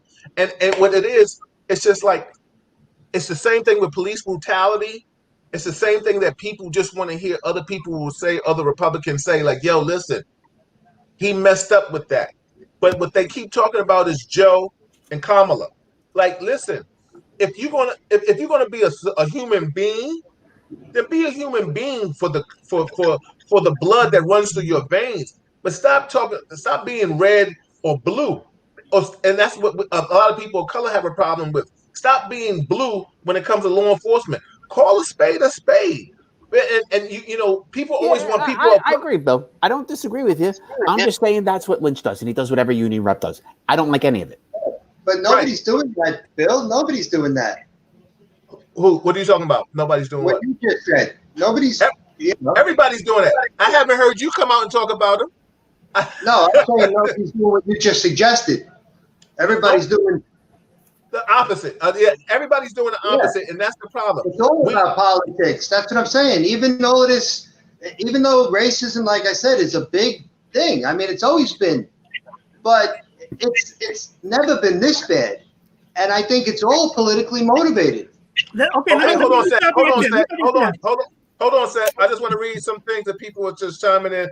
My man Steve Talkovich, he said, hold on. He said, I taught my kids from a young age, if they ever get pulled over by cops, to turn car off, turn lights on into auto, and roll windows down and hands on wheel. You know, okay, Steve. Vanetta said, okay, I was on the FBI website looking on my Facebook page, looking for some info that was shared, but couldn't find it. All right, Steve Talkovich back. Cops need to be in school teaching our youth to trust cops, become friends with them so they can trust them again. You know, let me tell you, I'll go to that topic, you know, because we go back. First and foremost, this is Real Talk Chronicles, everybody. I appreciate my guests, Bill, Kevin, and Sid, for coming in, having conversations that people are scared to really have. We have people here having conversations that they do not want to touch. They stay away from, and I commend you. I thank you, gentlemen, for coming out and saying things. Even if people out here that are listening don't like, it's all right, because this is the opinions and your feelings. It doesn't make you a bad person. It may make you have a messed up ideology, but it don't make you a bad person. And it goes for everyone, because the bottom line is, Bill, you're still my man. We still, you know, we go back to our hollows, and nobody's going to ever take that away from us. We're not going to take that away from each other, whether we agree or disagree. Kev and I, we rock. We've been on roofs together, and said, you know, we go back. This industry love is all, and you know, we chop it up all the time. That's how we got arrested by those white cops. Exactly. Yeah, exactly. Right. Hey, you look familiar. When I get pulled over, I think I pulled you over once, Cedric. Probably twice. You know that, William? What'd you say, brother? I put all four windows down too. But you know what's so funny? I get it. But you know what's so funny? Let me tell everybody here, and please, you know, Kev may disagree, Bill, you may disagree, but Seth will understand exactly what I'm trying to say. Listen, when I get pulled over, a white cop doesn't see me. He sees he doesn't see a white person. He doesn't see equality. He sees a black man. He doesn't know what he's going to get. He doesn't know if I'm whoever I don't. He sees perp before he sees. Hold on, Bill. He sees perp before he sees person. When he sees you, he says white person, and let me find out if he's a perp. See, it's a different mentality, and I've been pulled over. No, Kev, trust me, I've been pulled over. I just don't like the generalization, Bill. Look, you know me. If I pulled you over, if I pulled generalize, Kev, you don't like it because that's not you. Yeah, it doesn't mean that it's not the mentality of the people that work for this job. There are some. That's all I'm trying to say. There are some, but you're saying it is every cop. That's what I disagree with. But hold on. There are cops who do it. Yes. Okay, but hold on. What I'm trying to say. It's not every cop. It can't be. Hold on. I can't say every cop. What I can say is that I can't. Okay, let me take that away. If I said every cop, I didn't say every white cop does that. What I did say is that there isn't any equality. Every time a white cop pulls me over, that's what you said. Every time a white cop pulls me over, he sees her first. Not the bottom line is, I can only go by the way he's interacted with me. See, first and foremost, Bill, hold on. First and foremost, if he pulls me over, right? See, and this is where I think this is where we'll always Kev and Bill and Seb may understand this. We will always will have a disagreement because when I get pulled over, I'm treated differently, and I can say this all the time. Like I give you a perfect example. I was on a highway one time. I was going down to Maryland, right, DC, wherever I was going. Cop pulls me over. Boom. I show him my credentials, right? He says, "Oh, okay, no problem." He says, "Where you going?" So I'm like, "Huh?" I'm like, I'm going to Maryland," and he leans in to listen, like to see, like. Then he goes into, well, what's down there. Now you just told me I'm good. Why are you going on and on? I get pulled over in New York, right? White guy makes a traffic violation. A black guy, I make the traffic violation. I'm with my uncle. My uncle's a clergy for NYPD, right? Where he pulls us over. When he pulls us over, he comes up to me. He says, "Oh, license registration, right?" I said, "Okay." I said, "What did I do?" He said, "License registration. You made the left turn." He got stern. Whoa, dog! I show him my credentials. Oh man, I should have pulled the other guy over. Yeah. So you're telling me you pulled me over and you know you're wrong because you could have pulled the other guy over? So then I make a jest with him. I said, well, I said, let's go pull him over together. Oh, I can't do that. I get it. See, I get, But Bill, but hold on, Kev. You don't get the after jogging. You know what I'm saying? You don't get the after bull. I have gotten it. Yeah, but do you get it all the time? See, I'm talking about every time. And that's what I'm trying to explain that Cedric was trying to explain to you guys. We get it all the time. We don't get let me tell you something. If I got pulled over 20 times, I swear, if I got pulled over 20 times, I can honestly say 2 times, 2 out of 20, a cop said, "Go ahead, have a nice night." And that's crazy. That's crazy, Kev. I've gotten attitude from Palisades Parkway Police. I've gotten attitude from NYPD Highway Police. I've gotten attitude for well, the you work need to stop speeding. No. Yeah, maybe. wrong. Triborough and Tunnel Authority Lieutenant, gave me attitude. I've gotten attitude from cops too, right? What I'm saying, and I'm So you keep admit this. cops have attitudes. Yes. Yeah, Yes, that's my point. Is sometimes they're assholes. It's not that they're racist. They could just be an asshole. And unless you, so if you have Cedric, if you have a bad experience, a white cop pulls you over and you have a bad experience, he might be a racist. He might be an asshole. He might be a racist asshole. All the above. Right. But unless you sit in that corner and watch the next 5 car stops he does, you can't make that determination based on the stop you had. I understand your logic, but Okay. as I stated before, That's good enough. Stop there. that's a cop talking. That's a cop talking. No. But also, as I stated, understand it's not always a white cop. I'm just saying. Oh yeah, a cop in general. So that's what I'm saying. So I don't want it to focus on the fact that it's a white cop. There are, and the thing is, from my experience, like I said, I'm 52 years old. From my experience, the majority of the cops that have stopped me, I have no criminal record. I've even been handcuffed by cops because he just felt that, and this was when I was in high school. Like he felt like this was his power thing. And I'm looking at him like I'm not doing anything wrong. And this is my question to you, to both of you. Why is it? And I'm basing it on my experience. I've been in cars with white people. The approach with cops says, "Hey, how you doing? Blah, blah, blah. Can I get your license registration? What have I done? Oh, this is that and other." If I'm in the car, what did I do? Oh, just license registration. Like Bill says, it's an automatic attitude. Like you're questioning my authority. From my understanding, I could be wrong. I'm not a cop.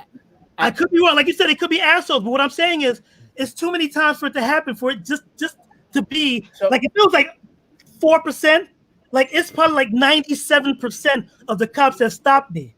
Black, white, Asian, female, whatever. It's the mindset and the attitude that because I am a dark-skinned black man, that they can get away with one treating me in whatever said. And like I said, I'm not saying either one of you do it, and I'm not taking that. All I'm saying is that, but you can't be blind to what's going on. And Bill, what you had said earlier, like the racism isn't as bad as it was before. No, it's worse. It's worse. You don't know because you didn't experience it. I'm telling you that. I'm telling you, if you pull. Well, I'm not gonna say pull because you're a cop. If you Bill's not a cop. Just came okay. If you were to ask 10 black people, as far as their experience with cops, more than likely 7 of them are gonna say it wasn't a pleasant experience. Yes. So all I'm saying is that I just think it's unfair, and it is the mindset of the department. Yes, you have some assholes, but you also have good cops that have to either stand aside while this asshole is being an asshole and not say anything, because if he says anything, he's breaking the blue wall of silence or whatever it is, and it's unfair to somebody like me who has never been. I've been handcuffed once, and it's from that cop because he was on some power trip because I was a 17-year-old black kid in the subway, and he could do that. I did nothing wrong. But if it was a white guy, if it was a white boy, it never would. I'm 99% sure, based on the mindset he had, that he would not have one stopped him or put him in handcuffs. It's like we're getting tested on a daily basis, and if you fail a test, you're either gonna get shot or you're gonna get arrested, or both. I'm gonna get arrested. It's very rare to get shot, but okay. let Bill. I want to go back to something with you before. Be police commissioner solutions, right? There are solutions and things we need to do, and there's a whole bunch of them. But one is white cops. No. No. Sorry, Bill. Is as a police department, as the police commissioner, you got to do more stings and tests on cops, right? Like you got to make sure cops are doing their jobs and they're being polite and being respectful to everybody. And the only way we're sitting here, we're debating this left and right, and I'm saying, well, it's this, that, and this. We don't know. We honestly don't know. None of us have sat there and watched, body cameras of 20. We took 50 cops, their body cameras for 6 weeks and reviewed it. We could do it. I don't have that kind of time in life. But as a police commissioner, it's doing more stings, more, going into precincts, asking them to file complaints. It's asking for help.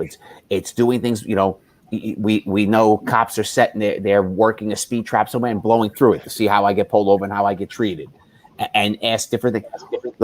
As a police department, we need to test our own, and we need to do self-inspection, self-checks on our own to make sure cops are on their P's and Q's. Have we seen, Bill, in our career, plenty of cops who would shit can? I've seen cops spend more time trying not to do their job than to actually just do their job. I've seen that, and it disgusts me. Look, and Kev, let me interject. I'm gonna let you finish, but let me interject. The way we had back then, we had discretion. We used discretion. Let me tell you something, and I will say this in respect to all the officers that I've worked with over the tenure of my career, and from going back to the 90s. Let me tell you something. To the early 2000s, we really de-escalated a lot of situations more than escalated the situation. Today's officers right now, but we don't know that, Bill. We don't know. We see some things on TV, but you're not following the same cop day in and day out, saying how many times were things de-escalated. Because we can't measure it. We can't. And it looks this way, and it's tough. My father thinks our generation, my father, right, retired cop, he thinks our generation of cop was rougher than his. And I crack up laughing. There's no way my father was a cop in the 3-2 in the 70s, that his generation of cop wasn't more heavy-handed than ours. Just ask the black people from back then; they'll tell you. Exactly. No, 100%. So I don't doubt that. What do you think? But I'm agreeing with Kevin again. Of course. Red-headed unity, my friend. Red-headed unity. Yo, said that's that white thing he was doing right there. No. This is red-headed unity. This is the white thing. Bill, this is deeper than white unity. This is red-headed unity. Redhead. This is right. We're a small population. We're a rare breed. There's a heavy unity here. Sorry, Bill. Here's what I'm going to say, because I think there's probably, like Kevin said, it's statistics, it's facts. You don't know 100%. What both of you said is most certainly correct. But I'm thinking because there's a lot of stereotypes in this world, right?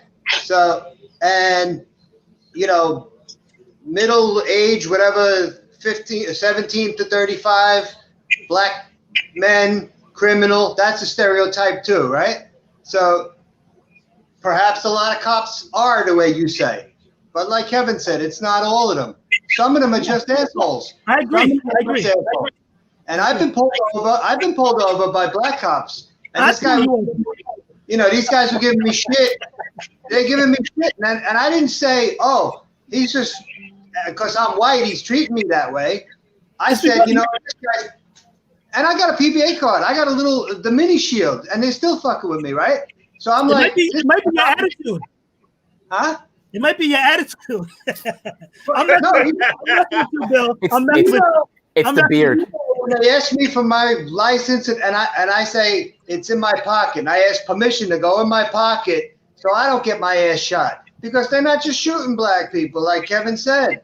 You know what I'm saying? But let me ask you a question, Bill. Are you really as fearful, or are you just making yourself fearful? Because the bottom line is, and I'm not trying to be facetious and funny, but what I'm trying to say is that I'm assuming if Kevin and I pull you over, right? We see car stop, white car stop. Now, let me tell you something. Kevin and I will tell everybody out there listening right now, the car stop is probably one of the most serious things that we've been taught, right, Kev? Am I correct? 100%. Let me tell you something. You treat a car stop equal. You're supposed to treat a car stop equal, right? What happens after the car stop is a total different beast. Now, do I say what's happening a lot of times is being projected on NYPD? Absolutely. What we see in Hokey Doke, Kentucky is not the same thing that might happen in NYPD, right? Now, but the bottom line is when we see what happens in NYPD, it seems like it's perpetuated all over the world, right? Now, that's the problem of what's happening. So, Bill, you getting pulled over, you get pulled over by Kevin and I working together tonight in Sector Boy, right? And we pull you over, we see that long beard and that whole thing. I don't know who you are, right? Now, and I'm just being something. I mean, now it's COVID. The same thing if I pull Cedric over, I see a person with a lot of hair. So I pull you over here, right? I'm asking you license, registrations, and whatever now. Now, Kevin and I know, and Kevin, correct me if I'm wrong. If I pull you over, if you start giving me lip, now that's almost a ticket. That's most likely you're going to get a ticket because right now you're being real disrespectful. Unless you pull that card and that ID, that mini shield out, boom, okay. Now I'm gonna be like, all right, listen, all right, get out of here, whatever it is, because that's a courtesy. But I can take the courtesy, the card too, right? And then tell your son or whomever to call me. And then I'll tell him, I say, yo, your father was acting like a penis because he was disrespectful, right? Yeah. But with that being said, you're not going to do that because that's your son. But the bottom line is, you may get pulled over, and I say license, registration. Now I'm gonna give you a thing. If you say, "What did I do, officer?" I may say, "Well, you made the left turn, right turn, whatever," or I may just say, "Give me a license, registration." If I pull Kevin and I pull over, said, and we say, "Oh, license, registration," he said, "What do I do, officer?" License, registration. Now, what I'm trying to understand is trying to figure out why you guys don't understand how you are treated differently and Cedric is treated differently. You don't see that because all we're saying is that we're treated differently. And that's all we want. And what's so funny? I think people of color, all we want to hear white people say is that, I get it. You're treated differently. And that's messed up. But but you're not saying that. What y'all saying is that it's not the same. It's your fault. You're black. And that's what I think we're losing. We're not saying every officer, every black person, we're not saying every white person treats a black person messed up, and we're not saying every black person needs to be treated like a white person. All we're trying to say is that the experiences that we have been received are more accountable to being not treated fairly to our white friends. And that's the problem. That's all we're trying to say. And I think what the problem is, it's all about acknowledgement. It's just like, in a relationship. If you keep leaving your the dirty dishes in the sink, and your lady says, "Yo, why you keep leaving dirty dishes in the sink?" and you saying, "I don't do it all the time. I only do it after I eat." Well, damn, you eat every day. You know what I'm saying? Like, there's still a But that's mistake, the thing. and that's what we're trying to say. We're trying to say, acknowledge and accept You're this. not- Go ahead, Bill. Go ahead, Bill. In the beginning of the conversation, only one of you was saying it's not everybody. Now two of you are saying it's not everybody, right? But if you turn on the TV, they're saying it is. Everybody who feels that it isn't everybody is home going, what the hell? What's going on? You know what I you're don't feel feeling? that. You know what you're feeling, Bill? You're feeling what we feel when cops stop us because we're black. We have the same, like, why? So you understand it, but from a different aspect. You All right, understand so two wrongs don't make a right, right? huh? Two wrongs don't make a right. So You're right. all of that was going on out there. No, he said in May or June. Listen, my son was in 3 different boroughs in the same week. All right, protecting marches and so-called protests and all that shit. 3 different boroughs in the same week. My son. All right, as a police officer, and I gotta sit home and worry: is he gonna get hit in the head with a garbage can or something? That's what we feel. Okay, That's how we feel. Am I gonna walk down the street and get shot because I'm walking down the street? How All right, many so- in the news? Like you said, I understand the news bias. How many white people, unarmed, doing nothing, have been shot and killed in the last, let's say, 10 years? you want me to sit here and give you the stats? I'll give it to I you. would love that. Do I it. would Do love it. that. You know, it's there. I would- And like I said, year after year, there's more white. So, you know, the Unarmed doing nothing. Well, doing Kev, nothing. you gotta Nobody's Google it. nobody's You better keeping ask Siri. nobody's Also, keeping a stat on doing nothing, Cedric. Black But people- unarmed, black people- unarmed. Black people Still are more. always doing something in the I saw minds the of fact. most I cops saw that do I things don't know like if that. it's true. I saw this thing. I don't know if it's true. Somebody's got to fact check it. But I saw this thing that said that this movement has killed more black people than white police officers in the last 35 years. No. Oh my God! You know what? I wish I was coming here tonight because there's a stat that says the Black Lives Movement is the most peaceful movement in the history of all protests. Every arrest most arrests that's happened have nothing to do with the Black Lives Matter movement. It's the Antifas and undercover cops. Now, Lisa, people who have nothing to do. How many people have died in the wake of all of So, this? all right. Let me bring this back in real quick. Right. First and foremost, I think we all agree that Antifa and antagonizers have joined the Black Lives Movement. Right. Like I said earlier, Bill, and correct me if I'm wrong. Help me. From your just knowledge of life, how many times have you heard Martin Luther King, Malcolm X, the Black Panthers, Al Sharpton? I even put him in the game. Al Sharpton. Now Black Lives Matter.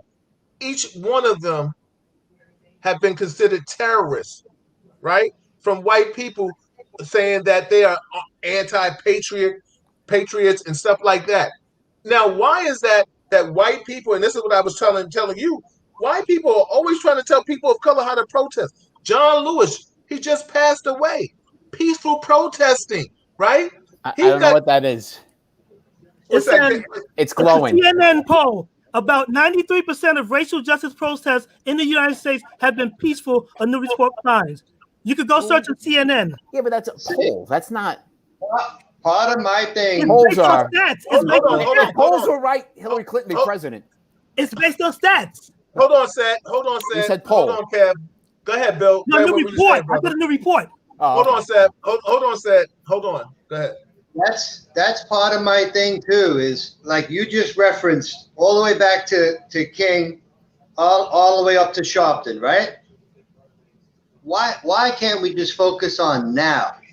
You know, Okay, and Hold on. every time you turn on the TV, it's 400 years, and this guy on CBS, this half black dude, he never seen. You know, I can't say what he never seen, but he's probably living similar privileges that I'm being accused of living. you know, on the Upper East Side or the Upper West Side where he lives. You know what I'm saying? But why can't we focus on now? Everything's 400 years ago, history, this history, that history, this statue, that statue. Pattern. Hold on a second. Let him finish. Go ahead. You're right. Those people that you talked about brought us so far ahead, and when we you know what to say, if you don't forget the past, but you don't dwell on it because you're destined to repeat. I think it's getting worse now because of the way it's being treated. Society as a whole had come, in my opinion, very far from even just the 60s. And now we're back. It seems like it's the 60s again. Okay. That's my take. And I'm going to let Kev and I'm going to let Cedric answer that before I answer that. So go ahead. You first. Cedric. Well, yeah, we'll go white, black, white, black. Equality, right? We'll take turns. Black guy next. The common denominator in anything from whether it's 4 years, 400 years, 40 months, is that white people are killing black people because they're black. I like that look on Kevin. I like the look on Kevin's face.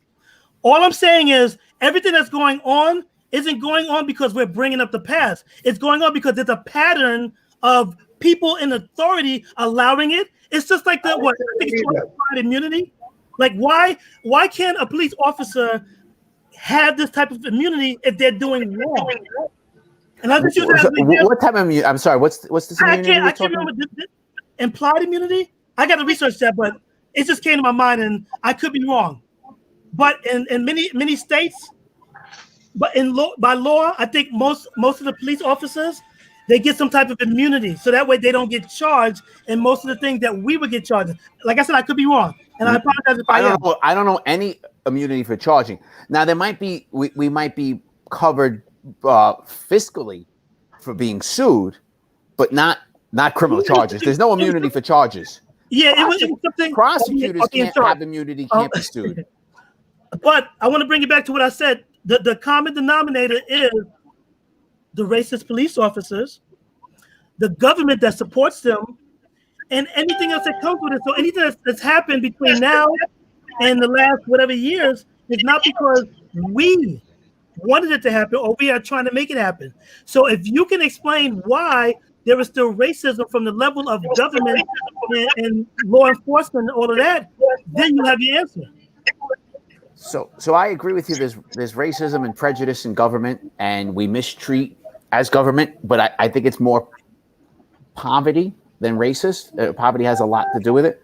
And I'm going to walk away from the police department for a moment. In the city of New York, public schools. Where are the best public schools?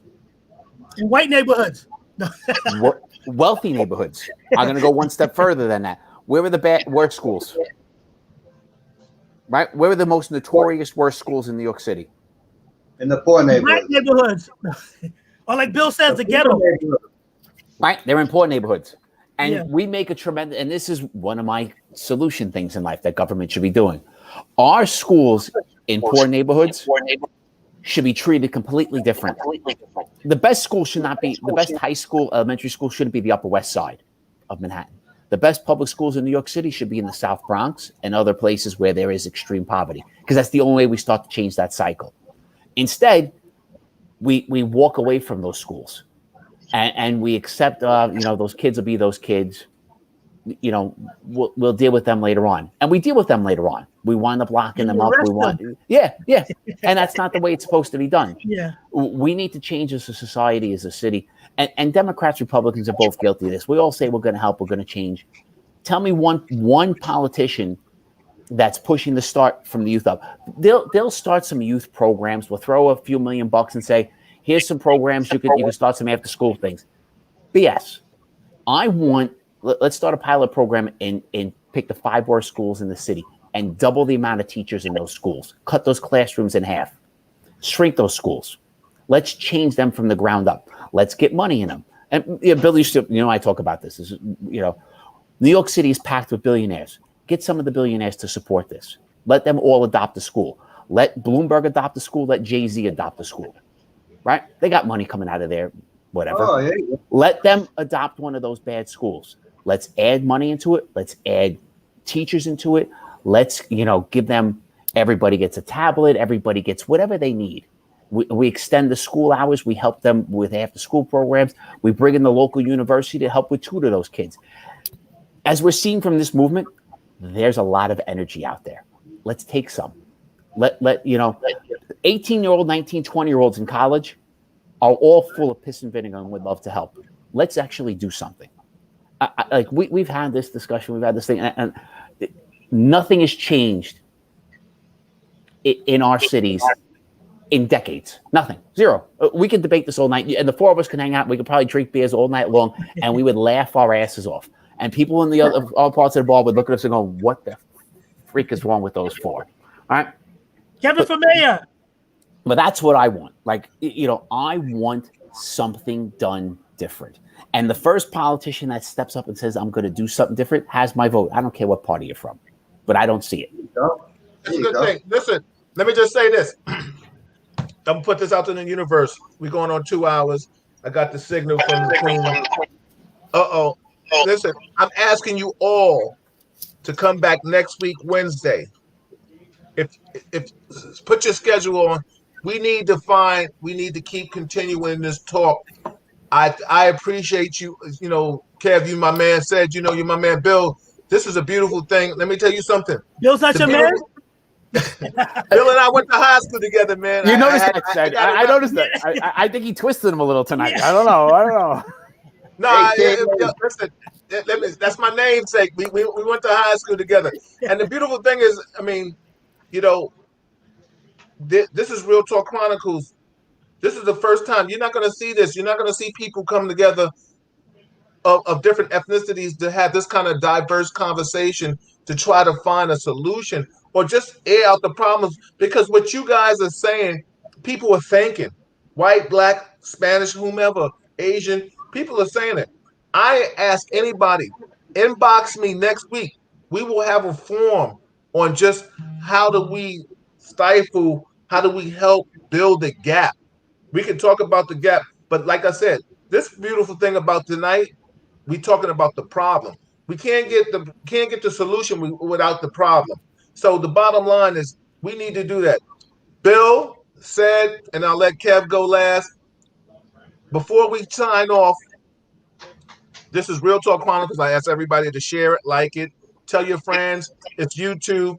But what I am going to ask Bill said, and then Kev, give some words of peace before we sign off. Come back next Wednesday. I'm telling you, I'm asking you to come back next week. Put it on the calendar, Bill. You can bring down the beard. You can keep the hair nice and looking good. Let me tell you something. Next week. I'm coming looking like that next week. I ain't That's gonna put brother. Because what's so funny, Bill? You gave a perspective where there's some people dislike, but it was yours, and I appreciate you so much for that. Like I said, you and I even go at it, and you're my man. We go back 100 years, and you my dude. So, but like I said, I have other people, other friends that I appreciate you, and I hate to put this title in front of it. Like said, my white friends, you have a different ideology, and it doesn't make you wrong. It just Yes, it does. He said, yes, it does. But that's why we're coming back next week to find out why it does. So, Bill, nobody's white nothing, all right? So, Bill, give people some parting nice words. Say whatever you want to say. You got 30 seconds to say what you want to say. Said you got 30 seconds to say what you want to say. Kev, you'll chime it off, and I'll lock it out. So, go ahead, Bill, please. Some nice words. Say what you feel, brother. Say what you feel. I took my son he plays soccer with some friends, some soccer practice, with his Arabian friend Bazem, his black friend Jeremiah, and some French kid whose name I don't know, and the coach is white. Damn French kid. Soccer practice, not hockey practice. Soccer practice. So there's some love for you. There's 4 different coaches all together. There was other people there. Everybody together. Nobody looking at each other for what color they were, or how much money they had, or what their job was. We're all just people having some fun. All right, I know Bill a long time, like you said. It's my black brother, as he called me, his white friend. All right, I'm gonna bring You my white brother. You can be my white brother too. I don't play yourself. Go ahead. We rock. My son's uncle, my ex brother-in-law, my older son, the cop, when we parted ways, I said something to him about my former brother. He said, Bill, this is Captain Norman Miller. He said, Bill, you'll always be my brother. All right? My son's black uncle. You'll always be my brother. And that was if you wasn't my brother, I wouldn't have asked you to come on the show tonight, baby. So that's what it is. So you know that. I respect you. I appreciate you. Whether I agree with you, it doesn't make us anything disagreeable. It doesn't make it personal. See, that's the difference between the people that I invite on the show, because we can. Yo, listen, I'm going to go last. Go ahead, Sad. Bill, are you finished? We gotta let Sad go. Oh, he said, "What you going last?" I'm gonna end with this. Yeah, go ahead. This, all right. I love that I'm been made a part of this. All right, because like you said, we go at it. I love that my opinion is being heard, and I really sincerely mean that. I almost didn't come on. I'm like, I'm so happy I'm part of this. That's all I'm going to say. I respect you. I appreciate you, man. Thank you, and man. we will find something. We will find a place to agree further down. Well, you know what? We started to. That's why we're here now. We started to, and that's why we're here now. Because let me tell you something. You, along with Kevin, along with Cedric, we're doing things that a lot of people are just not even trying to step forward and do. And that's what I appreciate, man. And that's why, like I said, I'm inviting everybody back next week, Wednesday. So now we can come in and try to find out another solution. And how do we make this world a better place? Law enforcement, it starts with law enforcement. But, because Kevin and I, that's what we do. This is like a kind of like our segment. But the bottom line is, how do we make this world a better place where we can make peace with law enforcement? Like my man Steve said in the here, and I asked him to come on. Listen, how do we get back to when we were kids, where somebody said if you got lost, go find a law enforcement officer. If something happened to you, go tell the police. Right now, people can't stand the police officers. People can't stand them. And let me tell you something. The laws have changed, and Kevin and I talk about this. I don't agree with the changing of the laws a lot of times. You can talk about defunding the police officer. That's not going to stop a racist officer from doing racist shit. It's not. Let me tell you something. If you're a bad cop, you're a bad cop. So defunding a police officer is not going to stop anything like that. Hey, Bill, isn't it Cedric's turn? Okay, yeah, go ahead, Cedric. I'm looking for the bad. If we start looking for some good, we'll find it. There you go. Go ahead, Sad. Your post you put up. I'm trying to be as short as possible. I appreciate all of y'all and the conversation we have had, because different views are definitely needed, and we've all listened to each other. And I think that I'm hoping that we all have learned something, because I've learned something from each and every one of you, even Bill. And I just like to say I appreciate being invited to participate. I remember seeing the first one. I saw Bill and Kevin, and I'm like, I kind of like that Kevin character, So it's like, but like I said, I grow on you after a while. I just want to say, like I said, thanks for the forum. I'm looking forward to next week. And the last thing I'm going to say is, Bill, nobody looked at color because there was no cops there. I'm just joking. What do you say? I said, nobody looked at color at your son's soccer game because there were no cops there. Yeah. I'm just joking. First, Cedric and Bill, Red Bill. Thank you for jumping on today. Listen, coming out of the crowd and jumping in, it made this one of the better nights we've had. Yeah. This was lively, entertaining, good laughs, but real good talk in the end. So both of you, thank you for taking the quick challenge by Bill, because he posts every week. He asks every week somebody jump on, and every week we get people out there who say yeah, and they don't. So that. It means something. It means something about your character as a person. So thank you both for doing it. Cedric, I learned something a little extra from you tonight. So I like that. I like that you and it took me a little while and I had to listen to what you were saying at times about it's cops, it's not white cops. You have more of a thing with cops and cop mentality than white cop mentality. And I get that and I like that and I agree with that. I had more solution things written down, Bill, and we'll do those another week. Yeah, but say next week we can get into Next week, I will let you guys know. Everybody out there, listen between the times. It might be Kevin's between not 7. finished. Let me let Kevin finish. I'm sorry. So I'll save. Maybe I'll give a little highlight of it. I threw out one thing with schools. I think we need to push. We need to change, and we really should as a society. Call your local city council member and say, "What the f?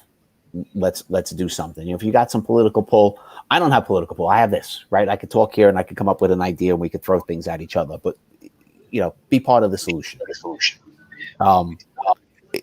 For something I'd like to talk about next week. Maybe I'll leave it to next week. There's another solution I have written down. You want to throw? You can throw it out there now. All right. So as police departments, cops, we need to change how we handle high meat. Yeah.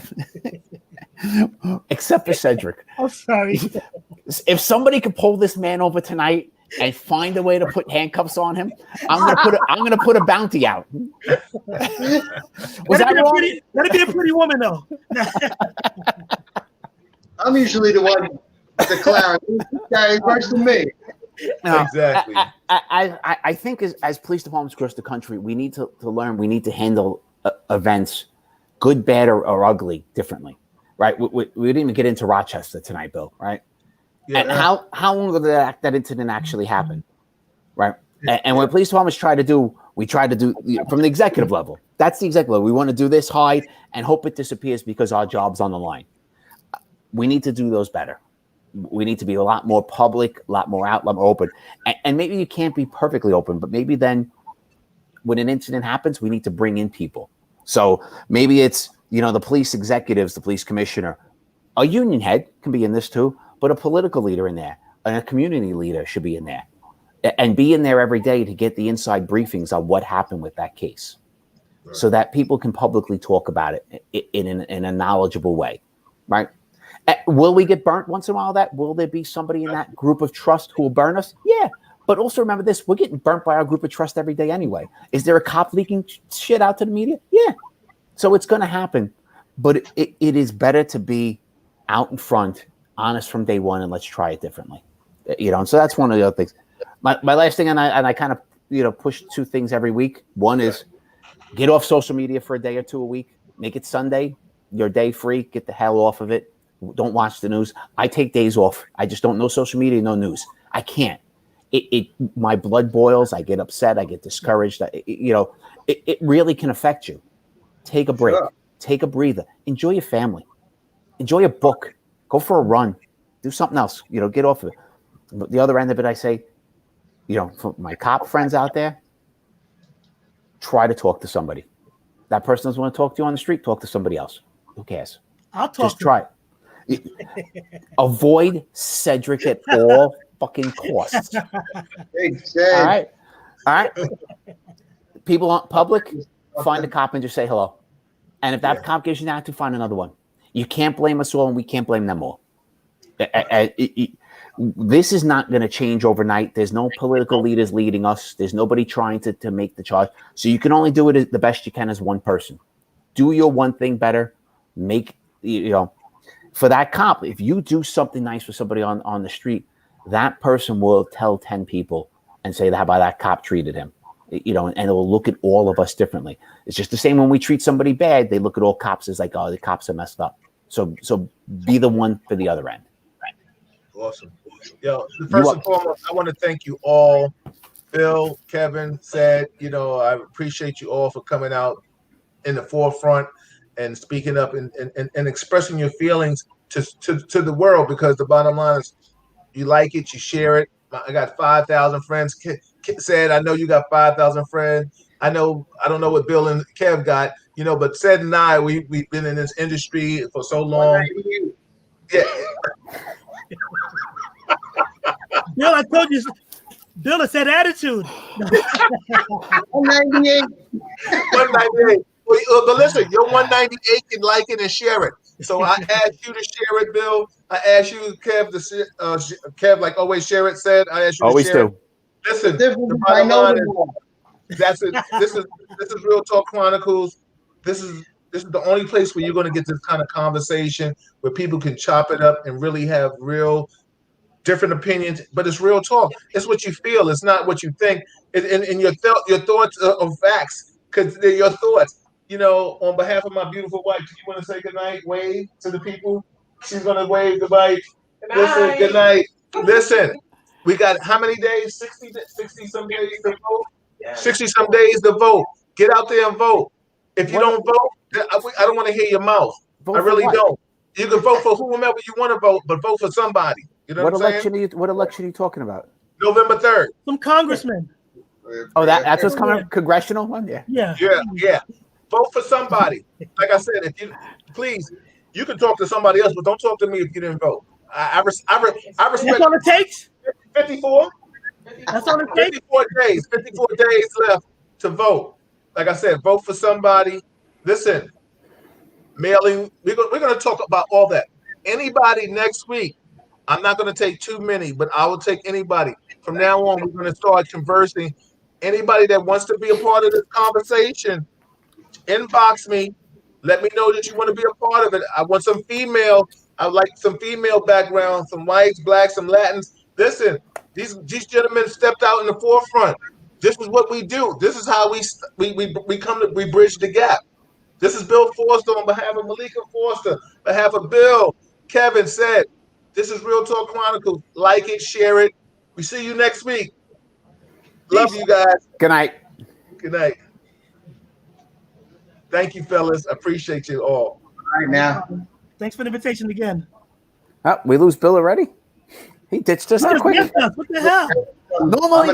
Normally we sit and talk for 5, 10, 20. Sometimes we could talk for a long time before he disappears. 2.5 hours. I've missed 3 hockey games already. Dude, I'm watching in the back. I'm an Islander fan, dude. I'm watching in the background. I'm very angry over. This is how much this means to me. I'm missing the Islander game. I'm a diehard fan. Are they losing? 1-1, third period. I got it on, but my TV's turned. I can't see it. No. Every so often I got like, This little tablet was running out of juice. I had to come and get by an outlet so I could be on here. The cord is like 2.5 feet long. So, well, this was a lot of fun. It was. I'm going to bring some stuff for next week too, and have something to talk about. I'm gonna bring some stats to counter Kev with. No. It's what I like, Cedric. I like stats. Stats. Get all your stats. Do that. Do your homework. So we can talk intelligently. We know what we're talking about. Definitely. All right, gentlemen. Have a good night. Yeah. I'm going to watch this last 10 minutes of my game here. Okay. We'll take it easy. See y'all next week. All right. Good night. Enjoy your weeks. Okay. Peace and love. Peace.